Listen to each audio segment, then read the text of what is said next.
tous et surtout, bonne année. Bonne Et année. oui, Bonne année. on se retrouve tous pour le maquet du mois de janvier 2020. Il est temps de reprendre le chemin du travail après les fêtes de fin d'année, qui, on l'espère en tout cas, ont été réussies.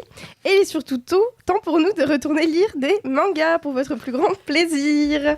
Installez-vous bien confortablement et retrouvez nos chroniques On a lu, on a vu, nos coups de cœur, nos coups de gueule. Et tout autour de notre fabuleuse table en formica-beige qui commence à partir en morceaux mais qui tient toujours, nous avons... Attends, je vais le faire dans l'autre sens plutôt. Elle est de retour avec l'un des gros titres de ce début d'année, c'est Sweetie. Hello.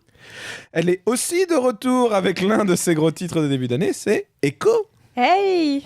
Il est de retour étonnamment lui aussi avec l'un de ses gros titres de début d'année, c'est Darin. Hello.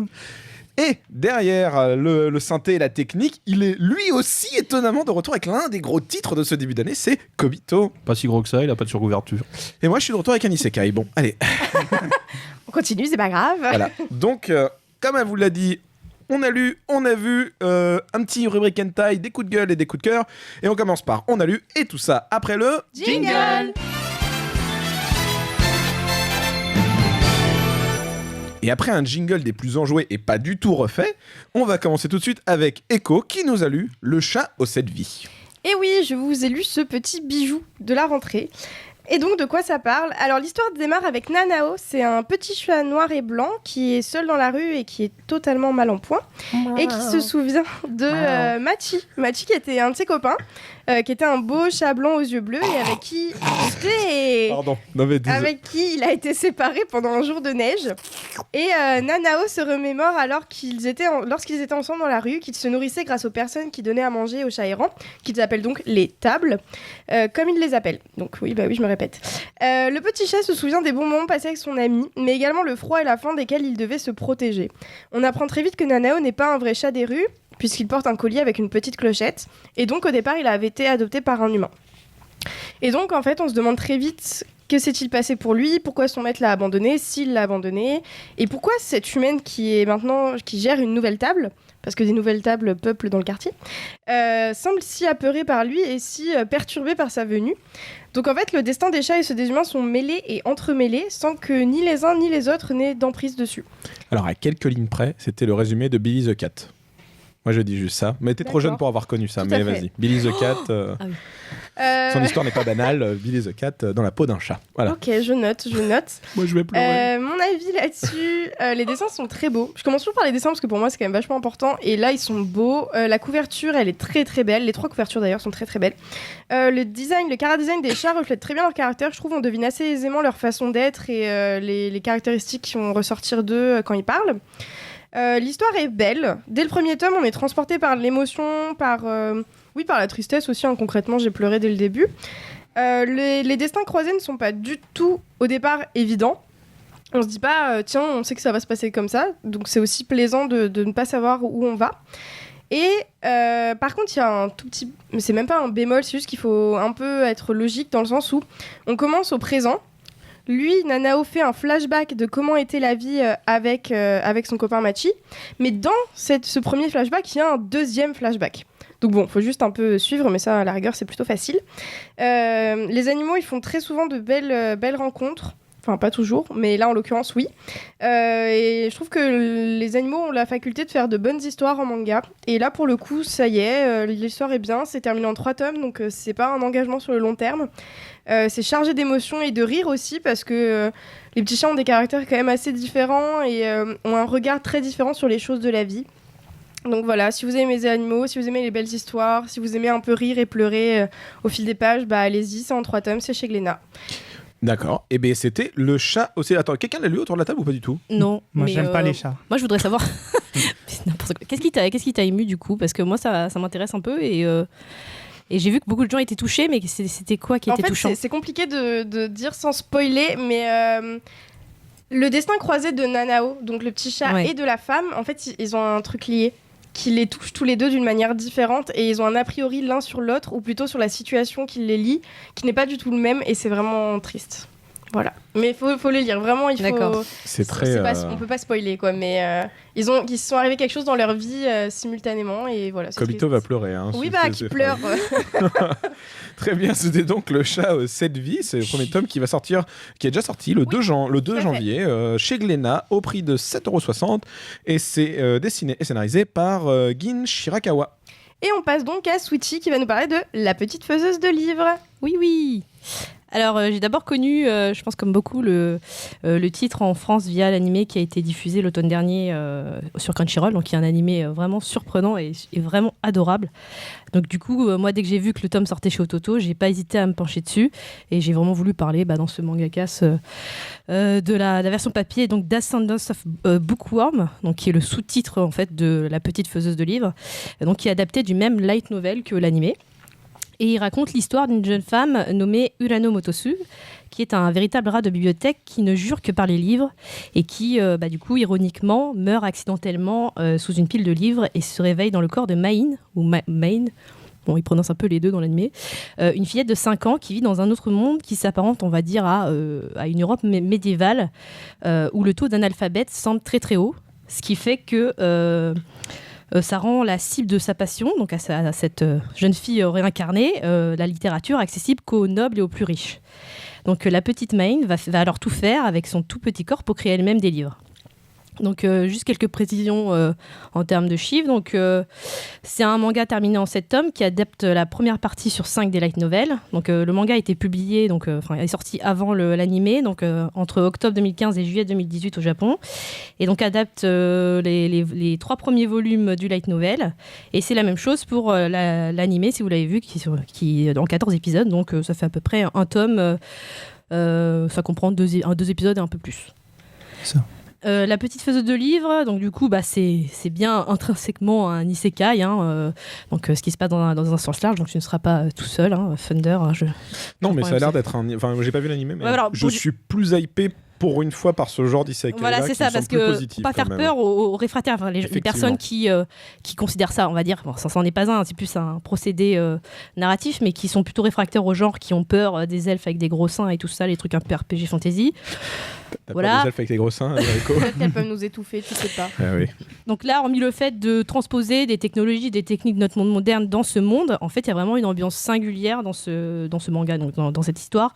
C'est vraiment très bienveillant et très feel good, en fait. Il y a énormément de slice of life et on suit en fait la quête de cette petite fille qui va essayer, malgré sa mauvaise santé, de tout faire pour fabriquer des bouquins.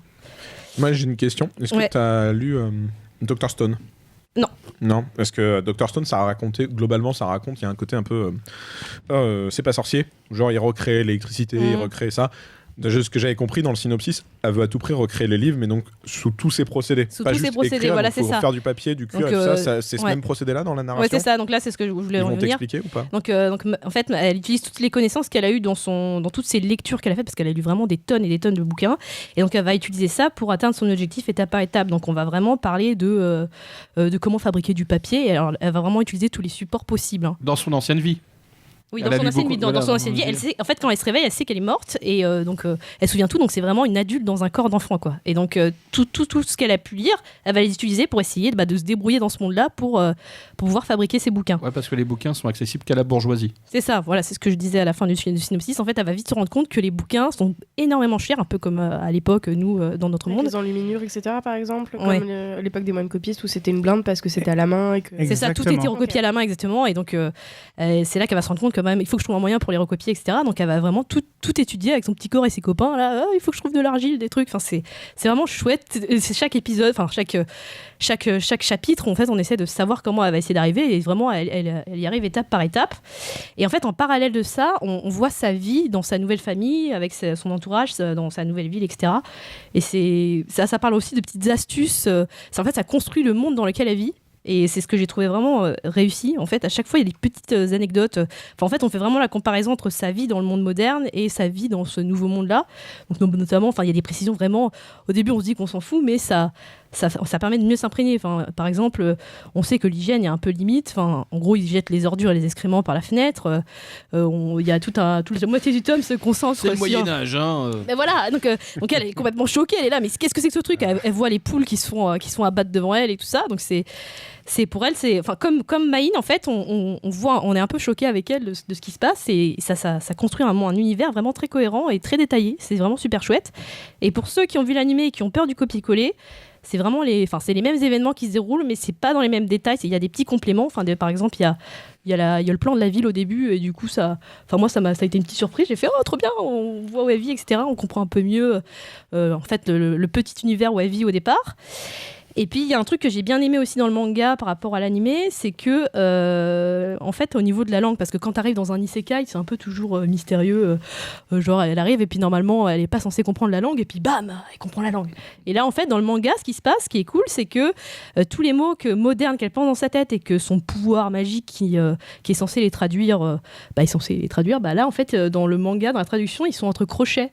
Donc ça rend en fait certaines situations un peu moins cringe, j'ai envie de dire, que dans l'animé. Enfin, en fait, le truc, dès qu'elle va se réveiller, elle va dire « Ah, je veux un livre !» Et en fait, sa famille ne comprend pas. Et du coup, nous, on se dit, quand on regarde la nuit, on dit « Mais c'est bizarre !»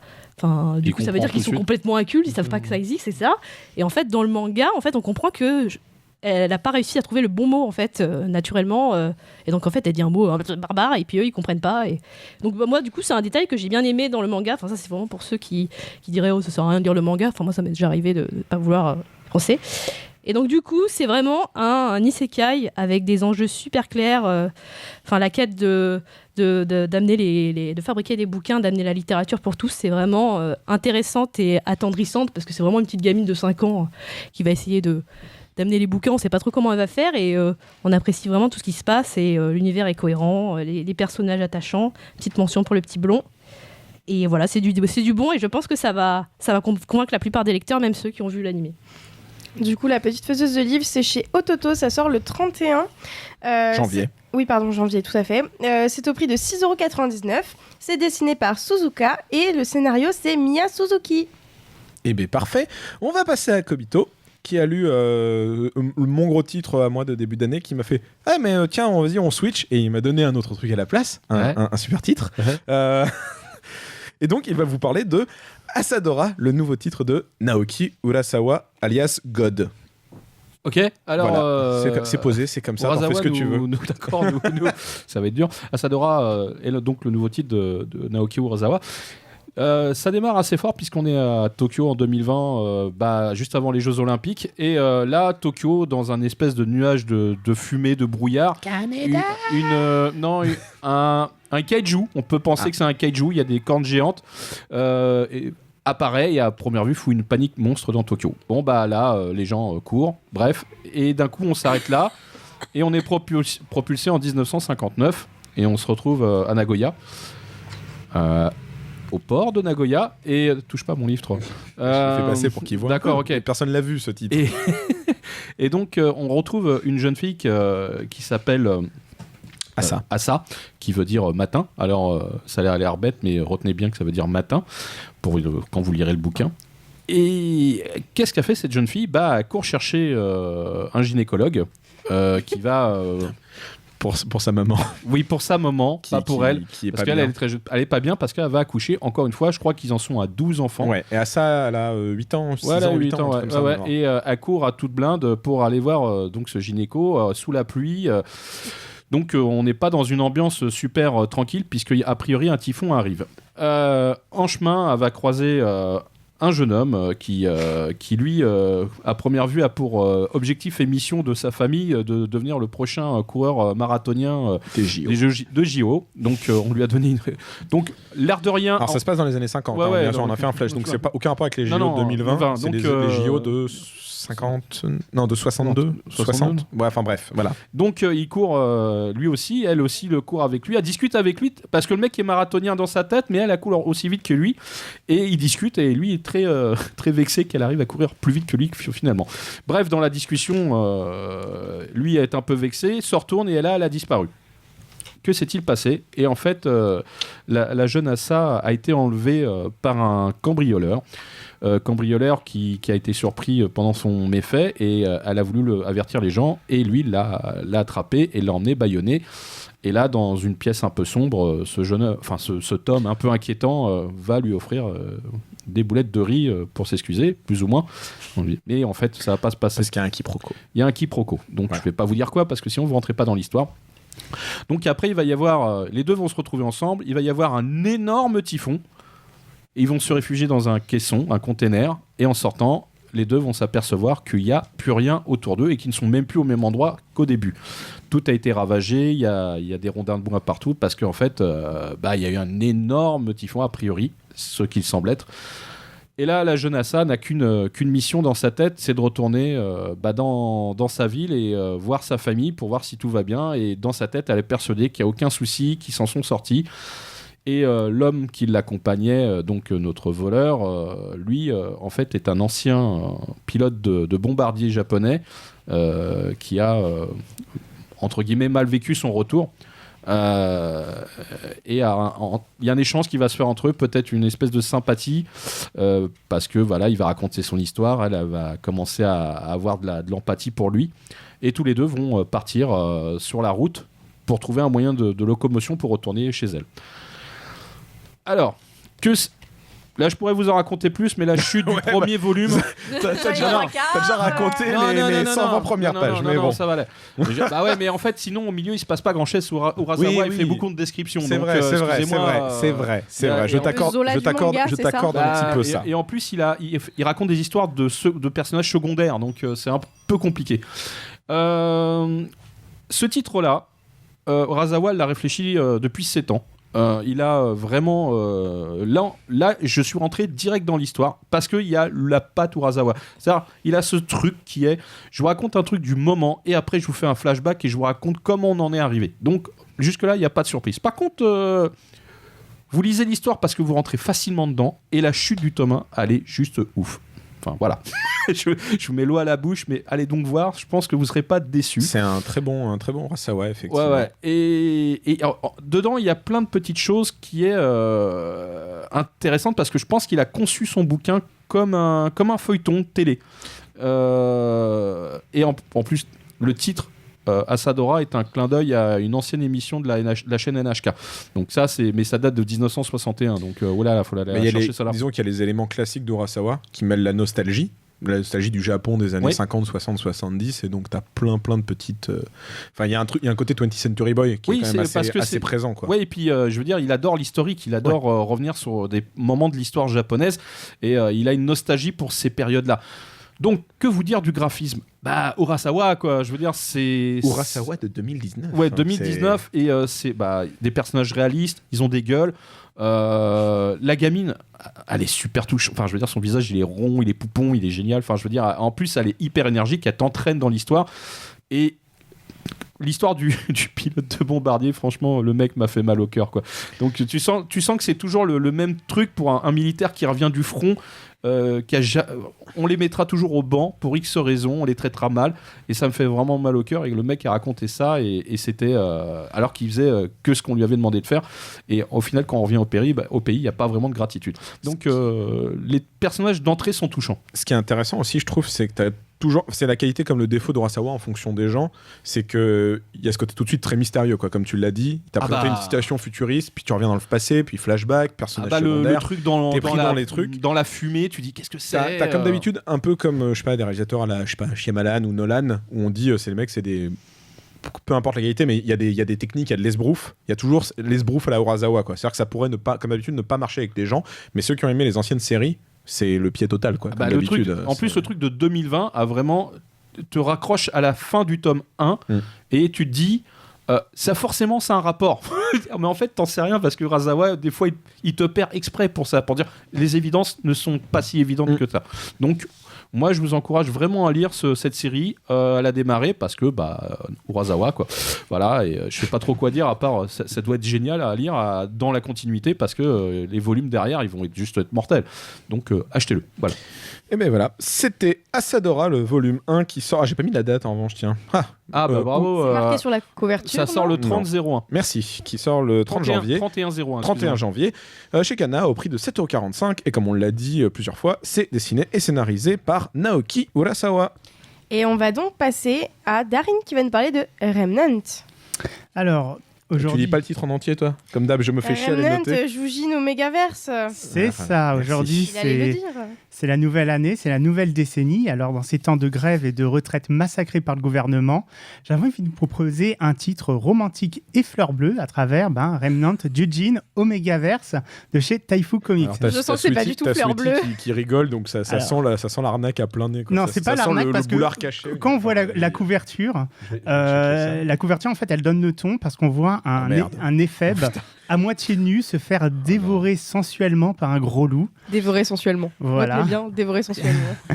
Car c'est l'histoire d'amour entre un être humain et un loup anthropomorphe, Mais c'est un à la yaoi. manière de Beastar, pour vous donner une idée. Non, mais Beastar, c'est pas yaoi. Il n'y a pas Mais d'humain. attends, tu ne sais pas tout. Vas-y. Parce que, raconte. en Vas-y, fait, pitch. c'est rigolo, mais il faut rester là parce que c'est super comme manga. Je vais vous expliquer. Donc, c'est le spin-off de Pandulun, Jujin Omegaverse, qui est sorti en juin ou juillet dernier. Mais vous inquiétez pas, vous n'avez pas besoin de lire le précédent manga. C'est un spin-off ou un prologue? Tu m'as dit prologue tout à l'heure, mais j'ai peut-être pas Alors, entendu. je vais t'expliquer après. D'accord. Explique-moi. Voilà. Mais ça a été sorti après. Donc, on est dans un univers Omegaverse. Alors, accrochez-vous bien, je vais vous expliquer le concept d'Omegaverse dans ce bouquin. La particularité, donc, c'est qu'il met en scène deux races. Les humains et les bestiales. Les bestiales, ce sont donc les animaux anthropomorphes. Mais ça peut être donc comme des loups aussi, du bélier. Et donc, dans cette histoire, il y a deux genres. Le premier, c'est garçon ou fille, voilà le sexe normal. Et le deuxième, c'est qu'il y a trois classes, un peu comme les meutes de loups. Donc les alphas, les bêtas, les omégas. Les alphas, c'est des personnes assez rares. Elles sont très intelligentes, charismatiques, belles, comme moi, par exemple.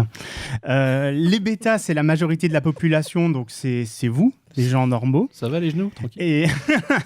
Et les omégas, en fait, c'est une sous-race qui est méprisée par le reste de la population. Ah, je pensais à de l'huile. Et la particularité des omégas, c'est qu'ils dégagent des phéromones une fois tous les 3 ou 5 mois environ, pendant une semaine, ce qui les handicape, parce que c'est comme s'ils étaient en extase sexuelle non-stop.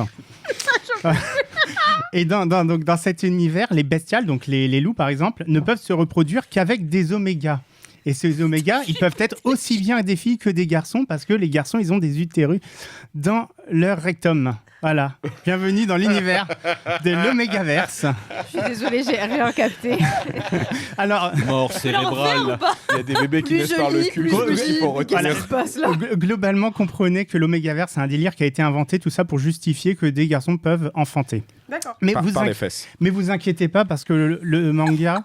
J'avais un truc comme ça dans les choux, c'est les garçons. J'avais Dans un les, truc comme ça dans par les chez moi. rousses, dans les roses, c'est les filles, mais dans l'oignon, je peux pas vous dire. Tu peux alors, avoir ce bouquin? alors, Faut savoir que Echo dévore le livre. Non, mais attends, hein, j'essaye de comprendre. alors, Et vous alors, c'est inquiétez- quoi l'histoire? Parce Non, qu'on a non, compris. déjà, vous inquiétez pas, même si vous n'avez pas trop compris, c'est super bien expliqué. Mec, Déjà, il y a je 3 t'annonce en pages dès revanche le que t'auras départ. le même temps que tout le monde, t'en es déjà 3 minutes, il t'en reste 4. Eh ben, laissez-moi Vas-y. tranquille. Ah, mais on te laisse. Alors, on suit Dato, c'est un oméga orphelin de 16 ans qui a une sœur et qui est obligé de se prostituer pour survivre. Un jour, au détour d'une péripétie qui n'est pas très intéressante de vous raconter, il va avoir ses premières chaleurs et c'est là qu'il va croiser la route d'un bestial alpha qui se nomme Judas. N'invente rien. Donc c'est un gros loup qui fait partie d'une famille très puissante dans le pays et qui va en gros, vu qu'il est avec ses chaleurs, il va le rassasier, donc il va coucher avec lui. Mais les phéromones de Dato sont trop fortes et le loup va le mordre au cou, ce qui va engager dans cet univers ce qu'on appelle un lien. En gros, ça veut dire qu'ils sont maintenant liés l'un pour l'autre et qu'ils pourront plus jamais avoir de relations sexuelles avec les autres. Mais c'est horrible. Ça s'appelle Twilight. Voilà. Pardon, ouais. Non, C'est un peu le même délire. Ils peuvent dans Twilight. Donc, Non, il y a le lien dans ces Twilight. deux personnes qui se connaissent pas vraiment vont devoir former un couple et vivre ensemble. Alors, entre guillemets, c'est pas vraiment un spoiler, mais on le sait par le one-shot d'origine, qui vont avoir des jumeaux, des petits louveteaux. Donc, tout l'intérêt, c'est de savoir comment ils vont être en couple et comment ils vont supporter et comment il va avoir des enfants. Donc, on est dans un monde où la discrimination, elle est très forte. Et Dato, maintenant qu'il a un lien avec Judas, donc il peut plus se prostituer, il peut plus gagner de l'argent. Il est dépendant donc de Judas. Et sa sœur est très mécontente de cette situation et le rejette, alors qu'il a tout fait pour la protéger durant toutes ces années. Et de l'autre côté, Judas, donc le loup, il est très riche et dans une famille qui est très puissante dans le pays. Et un bestial, normalement, on va en parler après. On va en parler. Ouais, il reste que 2 minutes, alors je sais pas comment on va en parler, mais vas-y, je te fais confiance. C'est presque fini. Donc le bestial, en fait, il est censé avoir un harem d'oméga parce que les loups, les bestiales, c'est compliqué pour eux d'avoir des enfants, donc il faut qu'ils couchent avec un maximum de personnes pour en avoir. Mais là, sinon c'est pas drôle. Là, comme il n'y a qu'une seule personne, c'est compliqué, ça provoque des tensions dans sa famille, et en plus, leur relation provoque des jalousies tout autour d'eux. Donc voilà, bon, c'est un peu flou tout ça, ce que je vous raconte, mais bon, l'univers est vraiment super bien mis en place, on s'accroche vraiment, on comprend tout à la lecture. Donc l'univers est riche et on montre vraiment qu'il y a tout un racisme et une discrimination dont souffrent les personnages, et c'est ce qui va être développé sur les volumes suivants, parce qu'il y a 4 tomes et toujours en cours. Et en fait, c'est pour ça que leur histoire d'amour paraît très chaleureuse, une sorte de lueur pleine d'espoir dans ce monde chaotique qui ressemble beaucoup au nôtre, si ce n'est qu'il se situe dans un monde médiéval. Alors, je rejoins ce que je disais non ironiquement au début de ma chronique. Ce manga est vraiment très romantique et très fleur blanc en fin de compte, ne serait-ce que parce que le loup, il a un côté très viril et producteur, comme les shoujo pour petites filles. Par contre, il y a des scènes de cul. Il y a beaucoup de scènes de cul. Comme dans les shoujo pour petites filles. Voilà. Alors, des scènes qui sont crues, des scènes qui sont sensuelles et parfois même drôles, parce que bon, coucher avec un loup qui lui lèche les tétons et les fesses avec sa langue. Il te reste 1 minute, alors voilà, il va falloir que tu conclues très bien sur les tétons et la langue. Vas-y. Donc voilà, en fait, si vous êtes intéressé par ça et vous avez un peu peur, je vous conseille de prendre le one-shot qui est pour le coup très mignon, Pendulum. Et si vous voulez vraiment un vrai monde avec du sexe et du sang et du viol, je vous conseille Remnant. Il essaie d'attirer Ricky dans le Kage, là. Ah Ricky, si tu nous écoutes, achète-le. Saber, It's a Trap, n'y va pas là pour le coup. Non, sans rire. Je le conseille vraiment à tous les amoureux du genre, mais bon, je pense qu'eux, ils l'ont déjà acheté. Et pour tous les autres, donnez-lui sa chance, parce que souvent, c'est typiquement le genre de manga, on voit la couverture, on rigole, et en fait, on l'achète pas. Je t'avoue qu'on a rigolé quand on l'a ouvert, nous, perso. Non, mais voilà, si on l'a ouvert. Mais en fait, ça permet, vous allez pouvoir découvrir le Megaverse, vous allez pouvoir découvrir une vraie relation, quand même interraciale. Mais non, mais c'est de l'interracial. De la zoophilie. Non, c'est pas de la zoophilie. C'est pas de la zoophilie. Il est quand même mi-bête, non? C'est juste sa tête, quoi. Le reste, c'est un corps normal. C'est juste qu'il en a une plus grosse que les autres. Oran, ami de ses pattes, est très attentionné. Voilà, c'est ça. Et donc voilà, c'est un amour très interdit, très tabou, un genre que vous avez jamais lu. Je vous le recommande chaudement. C'est donc chez Taifu, ça sort le 30 janvier. C'est au prix de 8,99€ et c'est dessiné et scénarisé par Anna Asumi. Alors, là, normalement, il aurait dû être question que Jensen nous fasse sa chronique manga, mais les grèves étant, elle n'a pas pu venir, donc c'est moi qui vais la faire parce que j'ai lu le titre et je vais exceptionnellement lire une partie de ses notes. On va donc vous parler en duo par le corps et l'esprit surtout de Uchikomi, l'esprit du judo. Alors, de quoi ça parle, Uchikomi ? Eh ben, c'est un manga de judo qui est dans la collection Sport Addict que Pika a lancé en novembre dernier, de mémoire, en septembre, avec le titre Full Drum, donc, que j'avais chroniqué sur le monde du rugby. Et donc là, vu le titre L'esprit du judo, vous vous doutez bien que ça ne parle pas d'équitation, mais de... Voilà, judo, vous suivez tous autour de la table, c'est parfait. On est encore traumatisé par la chronique d'avant. Alors, pas de loup dans le truc de judo. Je vais lire là un peu les notes de Jensen. Ici, l'histoire est simple. On nous fait découvrir un jeune lycéen tout juste entré en seconde, Ren, qui est très complexé par sa taille. Effectivement, il a une très petite taille du côté de son père, malheureusement. Ils sont tous très petits et ça le complexe beaucoup parce que depuis qu'il est petit, il se fait frapper par ses camarades, on va dire, entre guillemets, qui s'en servent de lui comme d'une boniche, hein, clairement. Ah. Et clairement, oui, clairement. une boniche. Et lui, il a qu'une envie, c'est globalement un jour de se rebeller. Et donc, dans l'espoir d'un jour grandir, il s'entraîne depuis qu'il a, je dirais, 8 ans, un truc comme ça, 6-8 ans, quoi. Il s'entraîne non-stop. Depuis toujours. Ouais, il s'entraîne non-stop. Il fait des tractions, des pompes. Il a un corps assez fou. Et surtout, depuis qu'il est petit, on lui fait porter des tonnes d'affaires. Donc, il est habitué à avoir une préhension assez exceptionnelle au niveau des mains. Je crois qu'il y a même une scène où on le voit porter 3 ou 4 sacs en même temps. Exactement. Il porte genre 5 cartables tout en même temps. Alors, ses amis sont des bourreaux, en fait. Ou son pote, son pote ami au bourreau méga obèse qui s'appelle, je sais plus comment, là. Moi, je l'appelle le gros porc. Hein. Bah voilà, surtout qu'il est comparé à un porc à un moment, parce qu'il a fait gruic en tombant. Bref. Donc, qu'est-ce qui va se passer? Alors voilà, il bout de rage ne rêve que d'une chose, leur mettre une raclée quand il sera plus grand et plus fort. Et jusqu'au jour où, quand il est grand, un élève plus âgé lui fait découvrir l'art du judo un petit peu par hasard. Ça veut dire que il se trouve qu'à un moment, il y a un élève, on va dire ça comme ça, parce que au début j'ai cru que c'était un prof. Ouais, moi il avait un truc, un dédain envers tout, qui globalement a volé un soutif en rentrant par hasard dans une classe où les demoiselles se changeaient. Il a volé le soutif de la plus BG de la classe et dans l'histoire c'est ça. C'est ça. C'est la plus BG qui cache un lourd secret que je ne vous révélerai pas par surprise parce que c'est l'un des petits révélés de ce tome. Et donc il lui a volé son soutif et de mal en pis il se trouve que elle qui connaît Ren, ils sont pas on va dire ils sont vaguement amis d'enfance, enfin ils se connaissent d'enfance. Ils se connaissent d'enfance. Allez, c'est des connaissances d'enfance, on va dire ça comme ça. Ils se retrouvent tous sur le toit du lycée en train de voir Ren se faire tabasser bien comme il faut. Et il dit, il y a un moment, le mec le voleur de soutif dit au gros porc. C'est super avec des pseudos. Le voleur de soutif dit au gros porc écoute gars, t'as le corps pour faire du judo, viens avec nous, c'est trop cool. Puis il voit qu'en fait il est un peu une merde quoi. Il a une masse énorme, il a un fort potentiel mais il fait rien. Là où Ren il voit qu'il a une qualité, c'est qu'il lâche pas du tout l'adversaire, il ne lâche jamais et même à un moment il est évanoui, il continue à tenir le truc. Alors quand on parle lâche, on parle vraiment physiquement. Oui, il le tient à un moment au niveau des chevilles et il lâche plus le gros porc du tout.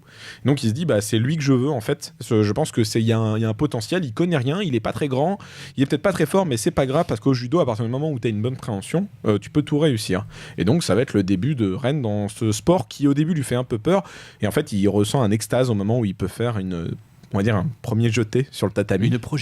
Une première projection, voilà. Donc, qu'est-ce que nous dit Jensen à ce niveau-là? Donc, l'art du judo, un sport qui à ses yeux était inexistant, commençant pour lui l'apprentissage de la voie de la souplesse, entre guillemets, où sa détermination pourrait bien faire quelques émules, d'autant qu'il compte bien prendre sa revanche sur la vie de cette manière. On espère le voir s'émanciper de la meilleure des manières par le sport. Mais je trouve qu'elle a assez bien résumé. Voilà, c'est ça. C'est un très bon titre, moi j'ai trouvé personnellement. Alors, ça ressemble un peu à Hippo dans le début. Alors, ça ressemble à beaucoup de mangas de sport, j'ai envie de dire. Il y a quand même toujours ce délire de le personnage petit, malingre, pas bien fait. Bizarrement à Inomaru Sumo. Ou à IQ, c'est toujours un mec trop petit, trop malin. Ouais, mais là, contrairement à IQ, je crois que comme dans Hippo, le mec il se faisait tabasser par tous ses soi-disant amis et c'est comme ça que ça l'a renforcé. Oui, c'est comme ça qu'il est entré. C'est plus du style Hippo dans le sens que c'est pas là où IQ et Inomaru Sumo, on n'a pas vu l'entraînement des héros et donc quand ils arrivent, ils sont déjà très forts dans leur domaine. Ouais. Là, c'est une quête d'apprentissage et il y a un fort potentiel, mais comme dans Full Drum en fait. Là pour le coup, ça se rapproche plutôt de Full Drum. À savoir que l'auteur Yu Muraoka, il a fait beaucoup de séries principalement sur le judo, il aime vraiment ce sport. Il faut savoir que Uchikomi est une série finie en 7 volumes de mémoire. Je ne sais pas si c'est fini parce qu'il a voulu que ça soit fini ou fini parce que ça n'a pas eu son succès, mais il a lancé une autre série de judo qui a un énorme succès qui s'appelle... encore un Ippon et avec c'est du judo féminin et là ça marche un peu mieux je crois en ce moment. Il en est à 7 ou 8 tomes. Alors je confirme, c'est bien 7 tomes pour l'autre. Tout à fait. Et alors, je sais pas si c'est parce que ça n'a pas marché au Japon, parce que c'était un garçon un peu petit, malingre, dans la même veine qu'Hippo, parce qu'il lui ressemble un peu en plus physiquement. Ou peut-être qu'il avait prévu un truc assez court. En tout cas, le judo féminin avec les vestiaires de jeunes filles en train de s'habiller, ça marche très bien en tout cas. Mais dans tous les cas, que ça soit des jeunes filles ou des jeunes hommes, je trouve qu'il a un dessin plutôt mignon, plutôt joli pour ce genre de titre. Moi, j'ai eu l'impression que les personnages, on sent bien qu'ils ont du poids.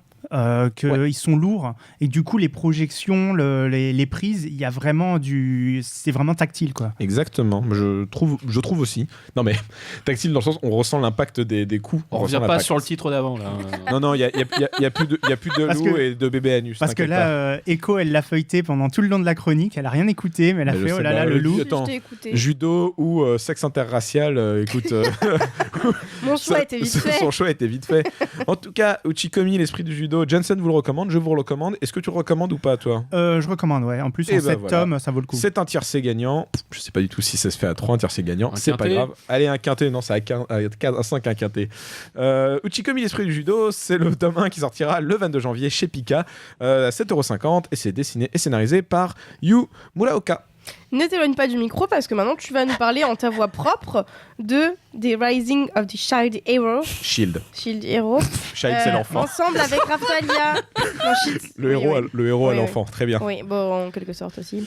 Alors, The Rising of the Shield Hero, ensemble avec Raftalia, qu'est-ce que c'est ? Eh bien, c'est un tome anthologique, c'est-à-dire que plusieurs auteurs ont dessiné des histoires courtes, oui, toutes courtes pour le coup. Il y en a, alors je vais vous faire très vite la liste. Il y a Ayakyu, Mito, Itohana, Ishimari Yuya, Karakuchi Moose, Noji, Mori Airi, Akagashi, Sato Yuko, Tanimura, Marika. Et il y a un chapitre spécial écrit par Haneko Yusagi, mais j'y reviens après. Alors déjà, si l'un de ces noms vous a plu, allez-y, ça vous fera plaisir. De quoi ça parle ? Globalement, c'est un spin-off de The Rising Shield Hero qui est centré que sur le personnage... Enfin, Raftalia, en tout cas, c'est elle l'héroïne, c'est elle qui est au centre, avec bien sûr le Shield Hero Naofumi en guest pour le coup. Et c'est des histoires qui n'ont aucun lien canon avec le vrai truc. C'est plus ou moins des moments de vie, de la slice of life de Raftalia, qui veut faire à manger pour Naofumi, qui se sent pas assez forte pour le protéger. Il y a un épisode où elle voudrait des sous-vêtements parce qu'il lui a acheté des vêtements d'adulte, mais il lui a pas acheté des culottes d'adulte, alors... Mais c'est plus mignon qu'il n'y paraît, c'est pas fan service du tout. Il se trouve que donc je devais faire Asadora et Kobito m'a dit tiens, vas-y, Comme t'aimes bien. comme t'adores The Rising Shield Hero, comme tout le monde sait que t'adores ce titre, fais donc le spin-off pour en dire beaucoup de bien. Donc il pensait que j'allais cracher dessus tout mon Gravement, poumon. c'était voulu d'ailleurs. C'était voulu que je crache dessus, bien sûr, et je vais pas cracher dessus parce que c'est pas mon délire, mais pour le coup, je peux pas reprocher à ce titre d'exister dans le sens que c'est un manga pour fans, clairement. C'est-à-dire que si vous ne connaissez pas Rising Shield Hero, ne le lisez pas parce que ça prend vraiment... Après la bataille de machin, donc il faut savoir qu'il y a eu telle bataille, tel truc, enfin il faut être dans les éléments faut connaître un minimum l'histoire, c'est vraiment du bonus fait pour les fans, c'est du fan service pur, c'est pas du tout ma cam, je peux comprendre que ça plaise si vous aimez Rising Shield Hero, allez-y, c'est des histoires plutôt mignonnes sur le personnage de Raftalia, en plus qui est le personnage que tout le monde adore, et il y a un petit chapitre sur Raftalia écrit par l'auteur lui-même, donc c'est tout bonus à ce niveau-là, et c'est plutôt joli. Quand tu dis écrit, parce que moi j'ai vu c'est vraiment de l'écriture, c'est du novel. Quoi. C'est écrit, c'est une nouvelle d'une quinzaine de pages, je dirais. C'est pour ça que. 15-20 pages, un truc comme ça, il me semble, écrit par lui directement. La seule chose qui m'a étonné, mais je ne m'y connais pas assez, donc peut-être que je me gourre, mais de ce que j'ai cru comprendre, le dessinateur, le chara-designer officiel de Rising Shield Hero qui fait les dessins des light novels n'a pas fait de petite histoire pour ce truc-là. Alors, est-ce que c'est juste parce qu'il est illustrateur et pas mangaka ? Je sais pas, mais moi je suis pas fan du tout, je n'ai rien à foutre de My Rising Shield, mais en tant que fan, j'aurais peut-être aimé avoir une nouvelle écrite par le designer officiel. Après, encore une fois, je vous ai dit, je ne sais pas du tout s'il est mangaka de base. En tout cas, est-ce que je vous le recommande ? Dans l'absolu, j'ai envie de dire, je recommande pas Rising Shield Hero, donc de base, je recommanderais pas ça. Mais si vous aimez, je vous le recommande chaudement parce que c'est un volume anthologique, comme ça existe. C'est tout mignon, tout plein. Il n'y a pas spécialement de médisance. Il y a des chapitres un peu plus durs que d'autres, mais comparé à ce que le manga donne en termes de noirceur, c'est rien du tout. Et ça permet d'entretenir votre fan attitude auprès du meilleur personnage de cette série, qui est Raftalia. Donc voilà, je ne peux qu'être plus d'accord si vous êtes fan. Sinon, passez votre chemin comme le reste de cette série. Mais non, mais si vous n'êtes pas fan de Rising Shield, ne l'achetez pas. Donc, Oui, bien sûr. passez votre chemin. Surtout Ou que si alors vous l'avez faut pas lire. lu, ça va être compliqué. Quoi. Voilà, d'autant tout à plus. fait. Donc ce tome-là, il sort le 8, ça fait donc janvier évidemment, c'est chez Doki Doki, ça coûte 7,50€ et comme c'est une anthologie, on ne va pas vous reciter tous les noms. Bon, ça va, je citais tous les noms une fois, c'est bon. Oui, pas deux. Hein. On va passer à... mais c'est encore toi, dis donc, garde le micro, qui a lu Libraire jusqu'à l'os. Oui, donc je vais vous parler de ce manga dont on avait déjà parlé en animé. Je ne sais plus du tout si c'était Cobb qui Mais l'avait oui, c'était fait Cobb, ou mais Sedeto. oui. Non, je crois pas- que Sedeto l'avait regardé. Je sais plus. Non, mais Cobb l'a fait, c'est un truc de libraire. suis Non, pas je crois là, sûre c'est que peut-être ce soit lui. Sedeto. C'est peut-être C'est Sedeto peut-être qu'on avait Sedeto. parlé. Moi, je peux en parler, mais c'est ma Je vie. sais. Je sais pas, donc, Donc on vous avait déjà parlé du manga, enfin de l'animé, donc je vais peut-être pas vous parler non plus en long, en large, en travers du manga. Mais pour ceux qui n'avaient pas suivi cet épisode-là, donc on suit Honda, qui est une jeune libraire japonaise qui travaille dans une librairie spécialisée manga, vraisemblablement dans une grande ville puisqu'elle reçoit beaucoup de touristes. Donc ce manga en fait est constitué de plusieurs anecdotes à la suite les unes des autres sans que ce soit vraiment forcément lié. C'est pas une histoire quoi, c'est vraiment des anecdotes les unes à la suite des autres. Elle y parle de son quotidien de libraire, des clients qu'elle croise, des livres qu'elle doit conseiller, des types de clients aussi parce que visiblement on reconnaît certains clients à d'autres, de ses collègues et des métiers en général en fait. Oui, t'expliques très bien leur métier. Oui, ils expliquent bien leur métier. Non, mais ils rigolent pas, je trouve qu'ils expliquent bien leur Ah, mais métier. je rigole Qu'ils pas, parlent moi. de... Non, mais lui, il a rigolé. Mais je rigole parce qu'il me fait rire lui. Excuse-moi. Bah écoute, rigole avec lui. Bah, je rigole. On préfère rigoler Non, de toi. mais c'est vraiment bien.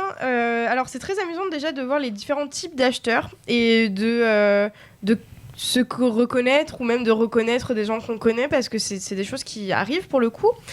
Les personnages déjà sont drôles. Honda-san est génial. Les touristes, super, mais je les kiffe. Les autres libraires sont top. C'est qui en avait parlé alors? C'était Marcy qui en avait parlé. Ah, je suis merci, retrouvé. Voilà. ok, merci, coucou. Donc voilà, on voit le quotidien des libraires, notamment quand ils doivent ranger des dizaines de titres dans une réserve qui malheureusement n'est pas extensible. Donc non, vraiment, ça permet de connaître le métier un peu rapidement en tout cas.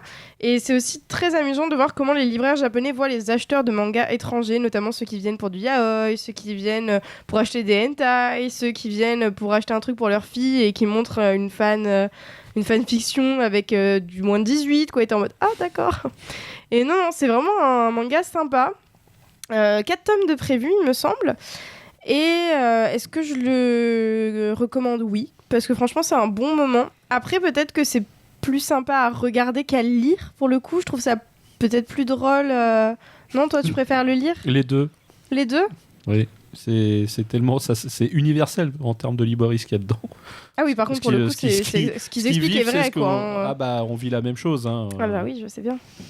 Ouais. Non, pour le coup, c'est un bon truc. En plus, voilà, je trouve ça très sympa. Le fait que tous les libraires ont une particularité. Il y en a un, du coup, Honda-san, c'est un squelette, en fait. Il y en a un autre, il a un chapeau. Ouais, masque à gaz. Il y a bandage. Bon. J'aime bien. Ah ouais, non, ils sont tous bons.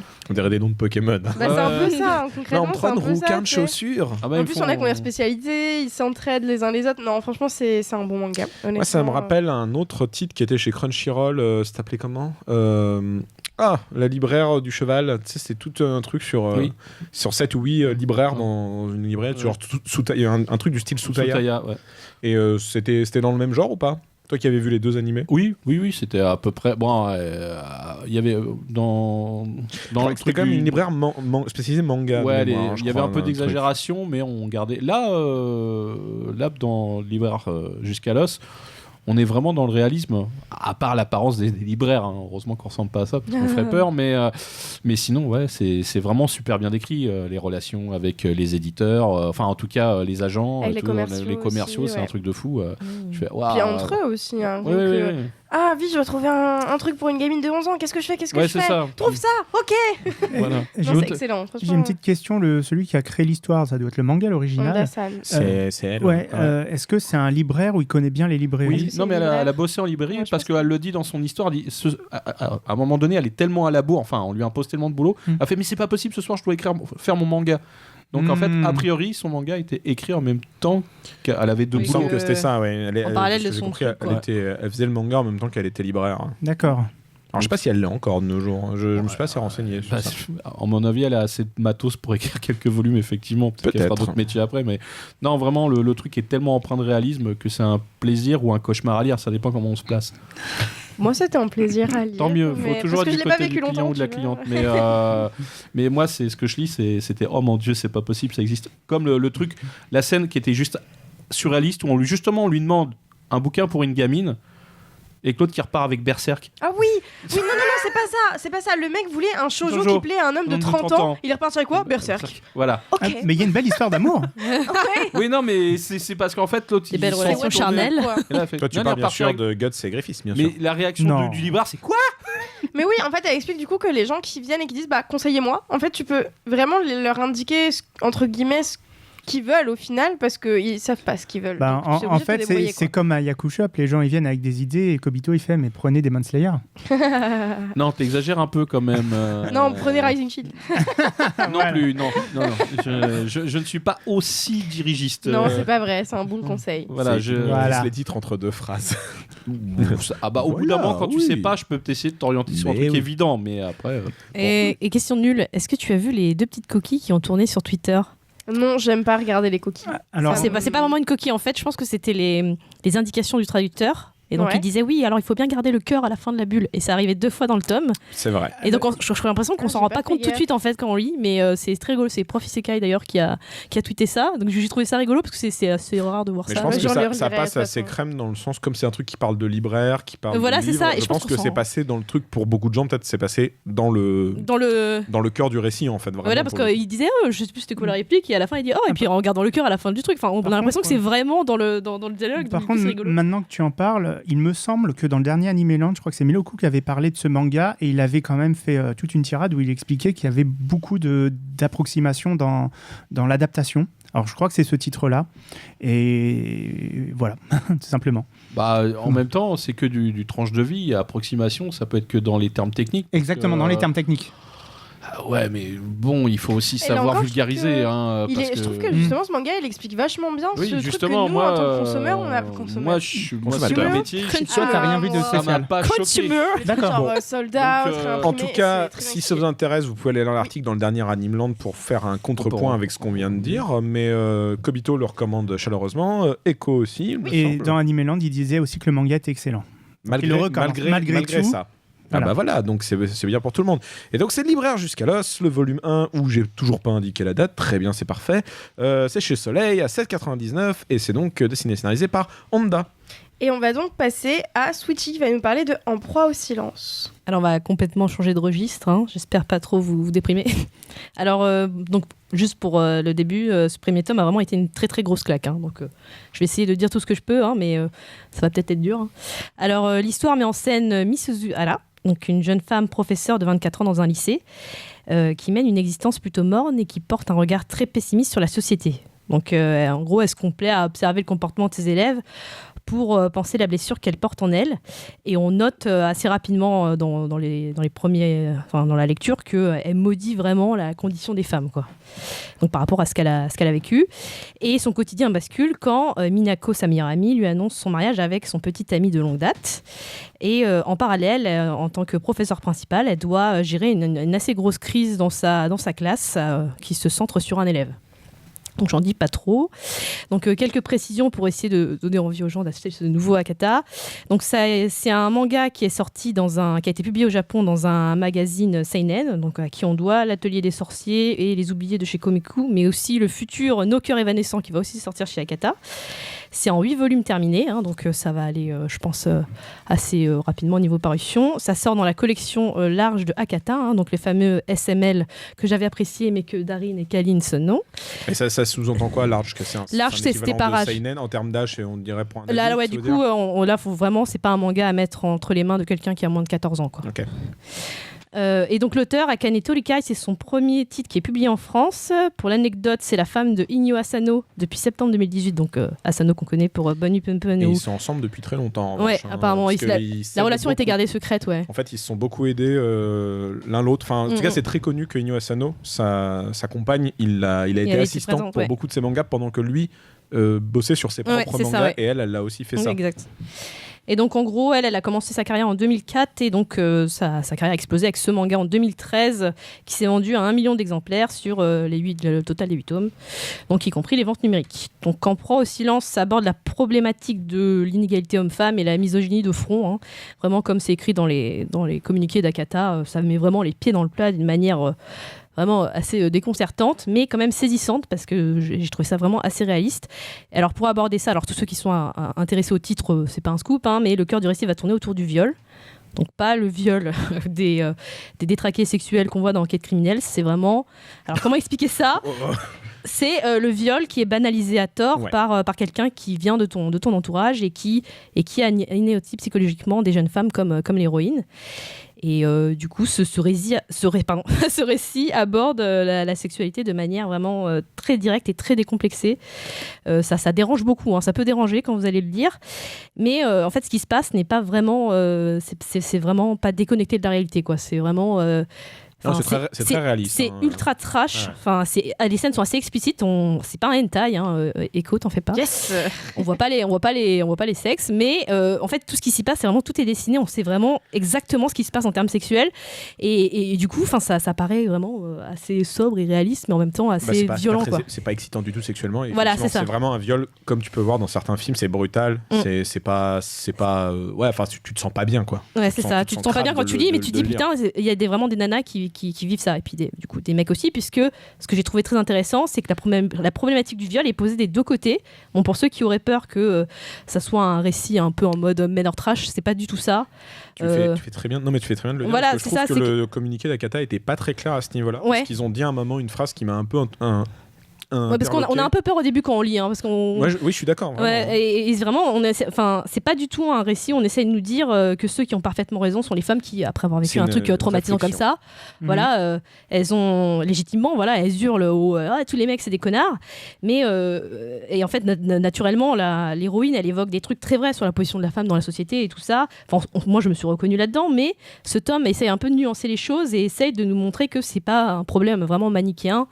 Sans spoiler, c'est vraiment l'histoire qui met ça en scène en gros on essaye de nous montrer déjà dès ce premier tome sur les 8 qu'elle va devoir avancer vis-à-vis de sa peur des hommes et qu'il faut pas qu'elle classe les mecs dans une case en disant voilà c'est tous des connards, parce que c'est ce qu'on sent dès le début. Elle dit voilà, d'un côté il y a les femmes, d'un côté il y a les hommes, les femmes sont faibles, les hommes sont forts, et elle va rencontrer quelqu'un qui va lui demander d'évoluer par rapport à ça, quoi. Ils ne demandent pas forcément, mais en tout cas ils ont un échange qui a lui créé une espèce de c'est ça, déclic, mais le propos veut dire que ça va pas aller dans le féminisme bien féminin, sûr, mais etc., ce qui est pas mal, c'est que quand je dis il lui demande pas, c'est dans le sens il est pas violent en fait. Le personnage avec qui il y a cette interaction, c'est vraiment au fil d'une discussion, il lui dit c'est vraiment en gros genre vous dites ça, mais de mon point de vue, moi je pourrais dire ça.